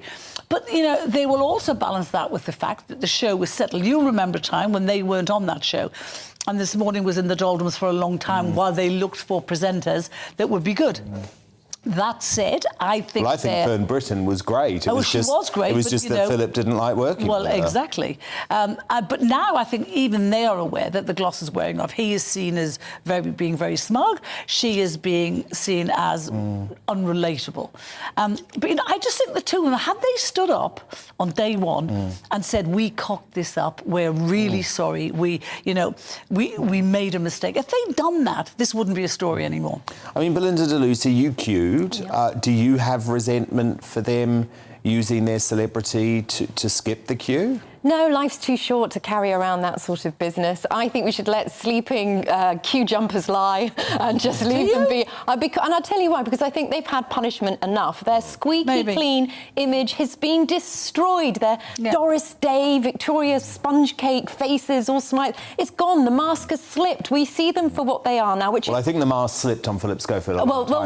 Listen, Holly, I think's a nice girl, right? So I feel sorry for her. I feel sorry for her. Philip, I'm not so sure. She's been dragged down, hasn't she? But also, what do people want? I mean, there's obviously, you know, this. Well, I think people would have liked an apology, some honesty, and an acknowledgement that they told some price. 70,000 or like signing signature get them sacked. I mean, like, who knows? I mean, did these people even watch this morning? Does it even matter? I mean, how can you say does it even matter? It doesn't even matter how many people have said it, is what I'm saying. The people who watched this morning, a lot of them were in that queue. And, you know, I think the problem is, you know, when you become as rich as they are, you know, when you have the fame, when you have the multi-millions, when you have adoration from people, you become removed from reality. Yeah, but Carol, they messed up. Yeah. But they didn't say it, Belinda. You just think this is media bullying, Sam? Is that true? It is a bit of media bullying, and what they didn't have a camera crew, as Carol said, but they wanted to experience it, be in the same room, so they could say, "Oh, this was what the vibe was like." Please, you can't say it, Sam. They did wrong. They messed up. Yeah, they. I don't think they did They do also wrong. describe themselves as working journalists, which made me laugh, because they're not the TV presenters, and there is a world of difference. They are TV presenters, and they are beloved, and I think it's very much a tall poppy syndrome. Are or were? It's tall poppy syndrome that people do want to cut. I think it's not to do with the queue or anything. It's because people might have a beef. They might have beef with Phil. But like you said about being, you know, they're smug, etc. I think they just want to pile on top of them. Have you forgotten what people were feeling just a week ago show tonight. People who had That queued doesn't mean for they hours. weren't feeling that. Elderly people who were queuing for 15 What, as hours. they jumped ahead of the woman in the wheelchair? But there were so many other people that did that. I mean, obviously those two are TV presenters, but there was plenty of other media that did that as well. There was accredited media who were covering it, but they said they went in there to show people who couldn't get in what it was like. No, they didn't. Look, they didn't have a camera. Carol, crew. they're bound to bring a book out about it, about how they were the victims, and I say they send all the proceeds to disabled charities who didn't get. Do you think that'll be enough? Well, they're not going to do that, Belinda, because they don't think they did anything wrong. The pylon is the Twitter enough. pylon. It's enough. The Twitter pylon is disgusting, Yeah, and exactly. the abuse they're getting is disgusting. There's enough but of what that I'm now. saying is, as a principle. But come on, look at the pylon that I got for laying some flowers. I mean, if you work in the media, you have to be used to these pylons. The point is, how do you deal with the situation? And how they chose to deal with the situation was to lie to us and mislead us and say we didn't queue jump when we all literally saw them jump the queue. It's a bit of a moot point, really, because well, you think that I disagree. Now, look, I want to move on because King Charles has been enjoying a spike of popularity, as you know, since the death of his mother, the late Queen Elizabeth II. So it's no wonder the palace is reportedly quaking over the impending reminder of one of his darkest periods. Yes, Netflix have released the first trailer for the imminent new season of the mega hit The Crown, which will focus on the bitter divorce and supposed all-out war between the then Prince of Wales, played by Dominic West, and the late Princess Diana, played by Elizabeth Debicki, during the 1980s and the 1990s. I mean, oh my goodness, I love The Crown, but this is going to be close to the bone. Watch. Buckingham Palace is issuing this statement. It is with regret the Prince and Princess of Wales are separating. There's uproar in Britain after Prince Charles bared his soul to the nation, but the Princess of Wales upstaged her husband. Speaking about her broken marriage, her life, and her future. Allegedly for longtime female friend. The tapes are filthy, they're disgusting. The palace has been left shocked and concerned by the establishment. The allegations against the royals were astronomical. This is becoming all-out war.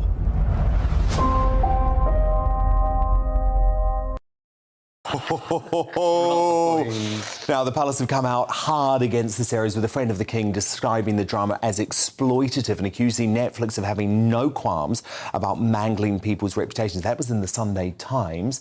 The streaming giant, who very much have Charles's son and daughter-in-law, Prince Harry and Meghan, in their back pocket, they're on the payroll, have also faced criticism for planning to drop season 5 on November the 9th. That's less than 2 months after the Queen was laid to rest. This is turning into a right royal rumble, and I, to be honest, can't wait to see where it all goes. Belinda Lucy, Sam Dalla, Carol Malone, do stand by, because coming up amid reports that confidence letters have already been sent as the market responds to Liz Truss's economic plans. Will the Tory party's addiction to mutiny prove to be its downfall? We'll discuss as we crown today's greatest Britain Union jackass very shortly. But first, as major new research sheds light on the rush to jab young, fit people with mRNA COVID vaccines, are we all victims of a so-called pandemic of misinformation? Cardiologist Dr. Aseem Malhotra is uncancelled to break down the findings in mere seconds. First, though, a preview of a big show tomorrow night. Coming up on Dan Wootton tonight, as the BBC continues its purge of veteran white male presenters, the latest victim, football mastermind Mark Lawrenson, joins me to voice his outrage. Plus, Australian Senator Holly Hughes, who went viral for calling out Meghan Markle, is live and vindicated after royal aides reportedly brand the Duchess a narcissistic sociopath in a bombshell new book. And there's opinion galore from top US journalist Megyn Kelly, man of the people Charlie Lawson, and my superstar panel, Daily Mail columnist Amanda Patel, conservative commentator Reverend Calvin Robinson, and author and journalist Rebecca Reed. That's Dan Wootton tonight, Monday to Thursday from 9 p.m. till 11 p.m. on GB News. But it's time now for Uncancelled. And this is where Britain's top commentators speak out on controversial issues without the fear of the cancel culture sweeping the rest of the media. And earlier today, one of the country's top cardiologists cemented his public U-turn on COVID vaccines by publishing a 9-month peer-reviewed study into the jab's efficacy and safety. Dr. Aseem Malhotra, a global expert on health and disease, encouraged people to get vaccinated on national television in early 2021 and dismissed vaccine hesitancy as, quote, anti-vax propaganda. He was also one of the first people in the UK to be double jabbed. jabbed. However, nearly 2 years on, Dr. Malhotra has now gone full circle with his study on mRNA-specific COVID vaccines in the Journal of Insulin Resistance, where he sits on the editorial board, which has been praised by the likes of Dr. Renee Hodenkamp and Dr. Jay Bhattacharya. Amid a wave of increased excess deaths, myocarditis in youngsters and cardiovascular emergencies amongst people worldwide, Dr. Malhotra's reanalysis of randomised controlled trial data suggests a greater risk of suffering a serious adverse event from the COVID vaccine than the disease itself. He argues that the billions who took COVID jabs could not have possibly given informed consent because they were simply not made aware of the risks. And he says that while a case can be made that the vaccines may have saved some lives in the elderly or otherwise vulnerable group, that case seems, quote, tenuous at best in other sections of the population, including the fit, young and healthy. He is now calling for an immediate end to the global COVID vaccine programme pending international independent investigation, including the release of raw trial data from vaccine makers Pfizer. So you call this, Dr. Malhotra, great to see you, by the way, you call this a pandemic of misinformation. What do you mean? Because obviously at the start, you were taken in by it. Yeah, so it's a good question, Dan. I think to conclude from my own analysis, I think what we're dealing with now, with hindsight, is perhaps the greatest miscarriage of medical science we will witness in our lifetime. And the reason I say that is we were led to believe from the beginning, as you've already said, I was one of the first people to take the jab. I helped out in a vaccine centre. I was on Good Morning Britain helping tackle vaccine hesitancy, is we'd conflated this emergency use authorisation vaccine with traditional vaccines, which I have to say have been one of modern medicine's greatest achievements, estimated to save 4 to 5 million lives a year. So you're not anti-vax? No, not at all. This is specifically about the Pfizer mRNA jab? It is. And over time, certainly in the last 18 months to 2 years, as the information has evolved, what I try to do is look at that data and break it down so that we can have more informed discussions with patients to work out what the benefit is for them versus the harms. And that analysis that I've done when you come to the benefits show that the efficacy is, let's put it this way, extremely poor. Certainly in relation to other vaccines. So if one looks at, we know, for example, now, Dan, that it doesn't prevent infection. So at the beginning, we were led to believe it's going to prevent infection, you're going to stop transmission, you're going to help save granny.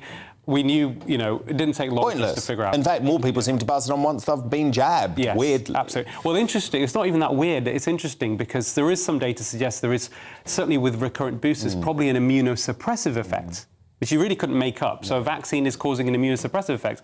But breaking it down just in simple terms, if you are, for example, over 80, we looked at data from the whole Delta wave last year, vaccinated versus unvaccinated. How many people do you need to vaccinate if you're over 80 to prevent a COVID death? And that was about 230. 70 to 80, 520. You look at Omicron, we're talking about 7,300 now. That's not that great in terms of benefit. Now, if there were no side effects at all, you could say, fine, let's vaccinate as many people as possible and we will save some lives. The problem is this. Reanalysis of the highest quality data that we have that led to the approval of the vaccine, Moderna and Pfizer trials, mRNA technology, done recently, published in the peer-reviewed Vaccine Journal a few weeks ago, done by very eminent scientists, suggests a greater risk of a serious adverse event, life-changing, disability, hospitalization, than being hospitalized with COVID. That was from the original trial. What we don't know is who does this affect more? Is it younger people or older people? Now, I've separately analyzed the risk of heart problems. I'm a cardiologist primarily, so my interest is in cardiovascular outcomes. One of the reasons I started looking at this data in more detail, Dan, is because my father, who's vice president of the BMA last July, suffered a sudden cardiac death. And I couldn't explain it. He was a very fit guy, 73 years old, walking 15,000 steps during lockdown. There was no reason. Considered one of the fittest people in his community. There's no family history of heart disease in his family. So I ordered a post-mortem. And the post-mortem findings shocked me. He had 2 severe narrowings in his arteries, which didn't make sense. I knew his medical history, I knew his cardiac status, everything. Thought, okay, sometimes these things happen, but it didn't make sense to me. a few months later, several bits of data started to emerge that suggested that the actual COVID mRNA vaccines increase coronary inflammation. One from a whistleblower at a prestigious UK institution, which I talked about on GBNews. And the other one was actually published research, which showed that what happens after you have the COVID vaccine within about 2 months, it increases your cardiovascular risk. Now, what else is going on in the real world? 2021 versus 2020, this is in my paper, we have 14,000 extra unexplained out-of-hospital cardiac arrests in this country alone.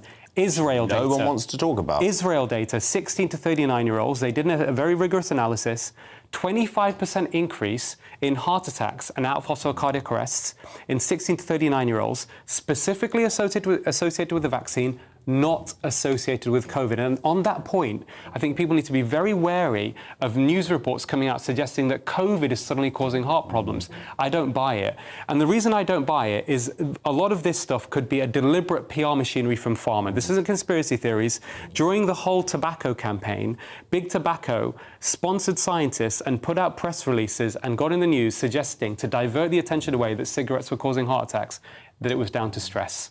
People who smoke are stressed. Stress is a problem. We've seen this before. It doesn't have any plausible mechanism. That we are seeing very different rhetoric coming from the folk behind the Oxford AstraZeneca jab, which was, of course, a not-for-profit project, and the Pfizer and Moderna jab. Because if you listen to most of the folk behind Oxford AstraZeneca, they don't believe in these constant booster rollouts to the whole population. Yeah, it's interesting. The AstraZeneca one, you're right. I mean, Pfizer have made $37 billion from this product, which is extraordinary. And do you think that it saved enough lives to justify the rollout in the first place? It's a great question. And we don't fully know the answer to that. And that's why we need the raw data, because that will give us more definitive answers of what Pfizer knew at the time it was rolled out. But, Dan, what I would say is, even if it had an effect early on with the most serious ancestral strain of the virus, the Wuhan strain, which was devastating, I've managed people with long COVID. No, it was. What's circulating now, Dan, is essentially no worse than the flu. We shouldn't, in your opinion is that we shouldn't take up this role. If you're young and healthy, you shouldn't take up, because I got my text the other day. So did I. I mean, I'm not going to be doing it. So did I. I'm not taking it. But it was very strongly worded that I should go and get my booster. There needs to be a proper informed discussion with patients. But what I would say is we need to ask people like Chris Whitty and the MHRA why, when we've got a serious adverse event rate, which is probably in the range of at least 1 in 800 to 1 in 1,000 from good quality data, why is it not being pulled when other vaccines, swine flu vaccine 1976 was pulled because it caused Guillain-Barré syndrome in 1 in 100,000? Rotavirus vaccine was pulled in 1999 because it caused a form of bowel obstruction in 1 in 10,000. We're talking of serious adverse events of 1 in 800. Well, look, with Dr. Aseem Malhotra, thank you so much, consultant cardiologist, author of today's new paper, of course. We did ask Pfizer for comment, by the way. They didn't get back to us. But the Department for Health did direct us to the Medical and Healthcare Products Regulatory Agency, which oversees COVID vaccines in the UK. This is what they said. Vaccines are the best way to protect people from COVID-19 and have already saved tens of thousands of lives. As part of our ongoing rigorous safety monitoring of COVID-19 vaccines, we closely review the yellow card report submitted to us in the UK alongside safety data from other countries and regulators. There is no indication from this data of an association between COVID-19 vaccines and cardiac arrest. However, we continue to evaluate emerging safety information and will take action to protect public health when new safety concerns arise. Time now to reveal today's greatest Britain and Union jackass. Carol Malone, very quickly tonight, who is your GB nominee? As Liz Truss, I thought the budget was bold, it's brave, it's about stimulating growth, it's about unleashing enterprise and entrepreneurial spirit in Britain again. And yes, it's a big gamble, but it's not as big a gamble as sticking with the failed policies that we currently have. Sam Dowler, your GB nominee. Rebecca Reeves for taking climate change seriously and speaking very eloquently about it and showing that the Labour Party actually know what they're doing. When it Belinda De Lucy, your nominee. Mine is honorary this week. It is Giorgia Meloni, the new, expected to be the next Italian PM, right-winger and sending the globalists and liberals into meltdown. Fabulous. I'm going for Liz Truss because you know what? If they're already writing the letter, she's got to be doing something right. At Union Jackass time, Carol Malone, I think it's on a similar note. note to that. Mine is those idiot Tories who 20 days into Liz Truss's leadership Ridiculous. are writing letters. They want another leadership election. What's the matter with these people? They're going to destroy Sam Dalla, your Tory nominee? party.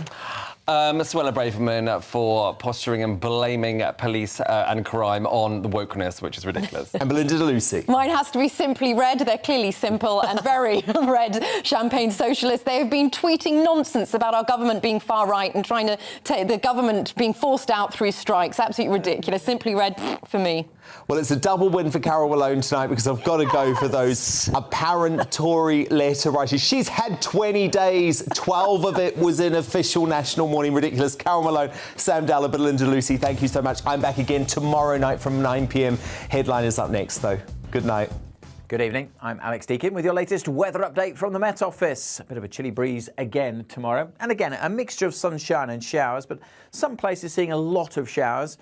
Some places not seeing any at all and seeing sunny spells. But everywhere it'll be chilly again because low pressure up to the north is drawing down this cold air from the north. Hence why it's felt so chilly today, particularly in that stiff breeze, which will continue to throw showers into northern Scotland. Some heavy ones here overnight. A few showers keeping going across north and west Wales, northern parts of Northern Ireland, 1 or 2 grazing into East Anglia also. But I suspect much of eastern England will stay dry and with clear spells. Temperatures are going to fall away. That breeze stopping temperatures getting too close to freezing, but still well down into single digits. More showers to come on Tuesday for northwest England. Quite a wet day, I suspect, here. And at times those showers will filter down into the Midlands. We'll keep showers going over northern Scotland throughout as well. And by the afternoon, 1 or 2 for East Anglia and the southeast. Also by then, thicker cloud for Devon and Cornwall. Could be quite a wet afternoon for much of Cornwall and the Isles of Scilly. Going to be another chilly one. Temperatures only in the mid-teens for many and feeling cooler with the breeze. Although the winds tomorrow will be a little bit lighter for most of us compared to today. That brisk breeze will continue to throw some showers across the country during Tuesday evening. A wet spell for the southwest before that rain scoots away as we head into Wednesday. Subtle shift in the wind direction as we head into Wednesday. Again, it will be a chilly start with temperatures well down into single figures. But I suspect we'll see more showers on Wednesday for eastern parts of England. In fact, it could turn out to be quite a wet day across parts of Yorkshire up to southeast Scotland. For Wales and southwest England, not as many showers, and certainly for northwest England, a brighter, drier day. Sunny spells on the west coast of Scotland and for Northern Ireland. Again, though, despite some decent spells of sunshine, temperatures still below average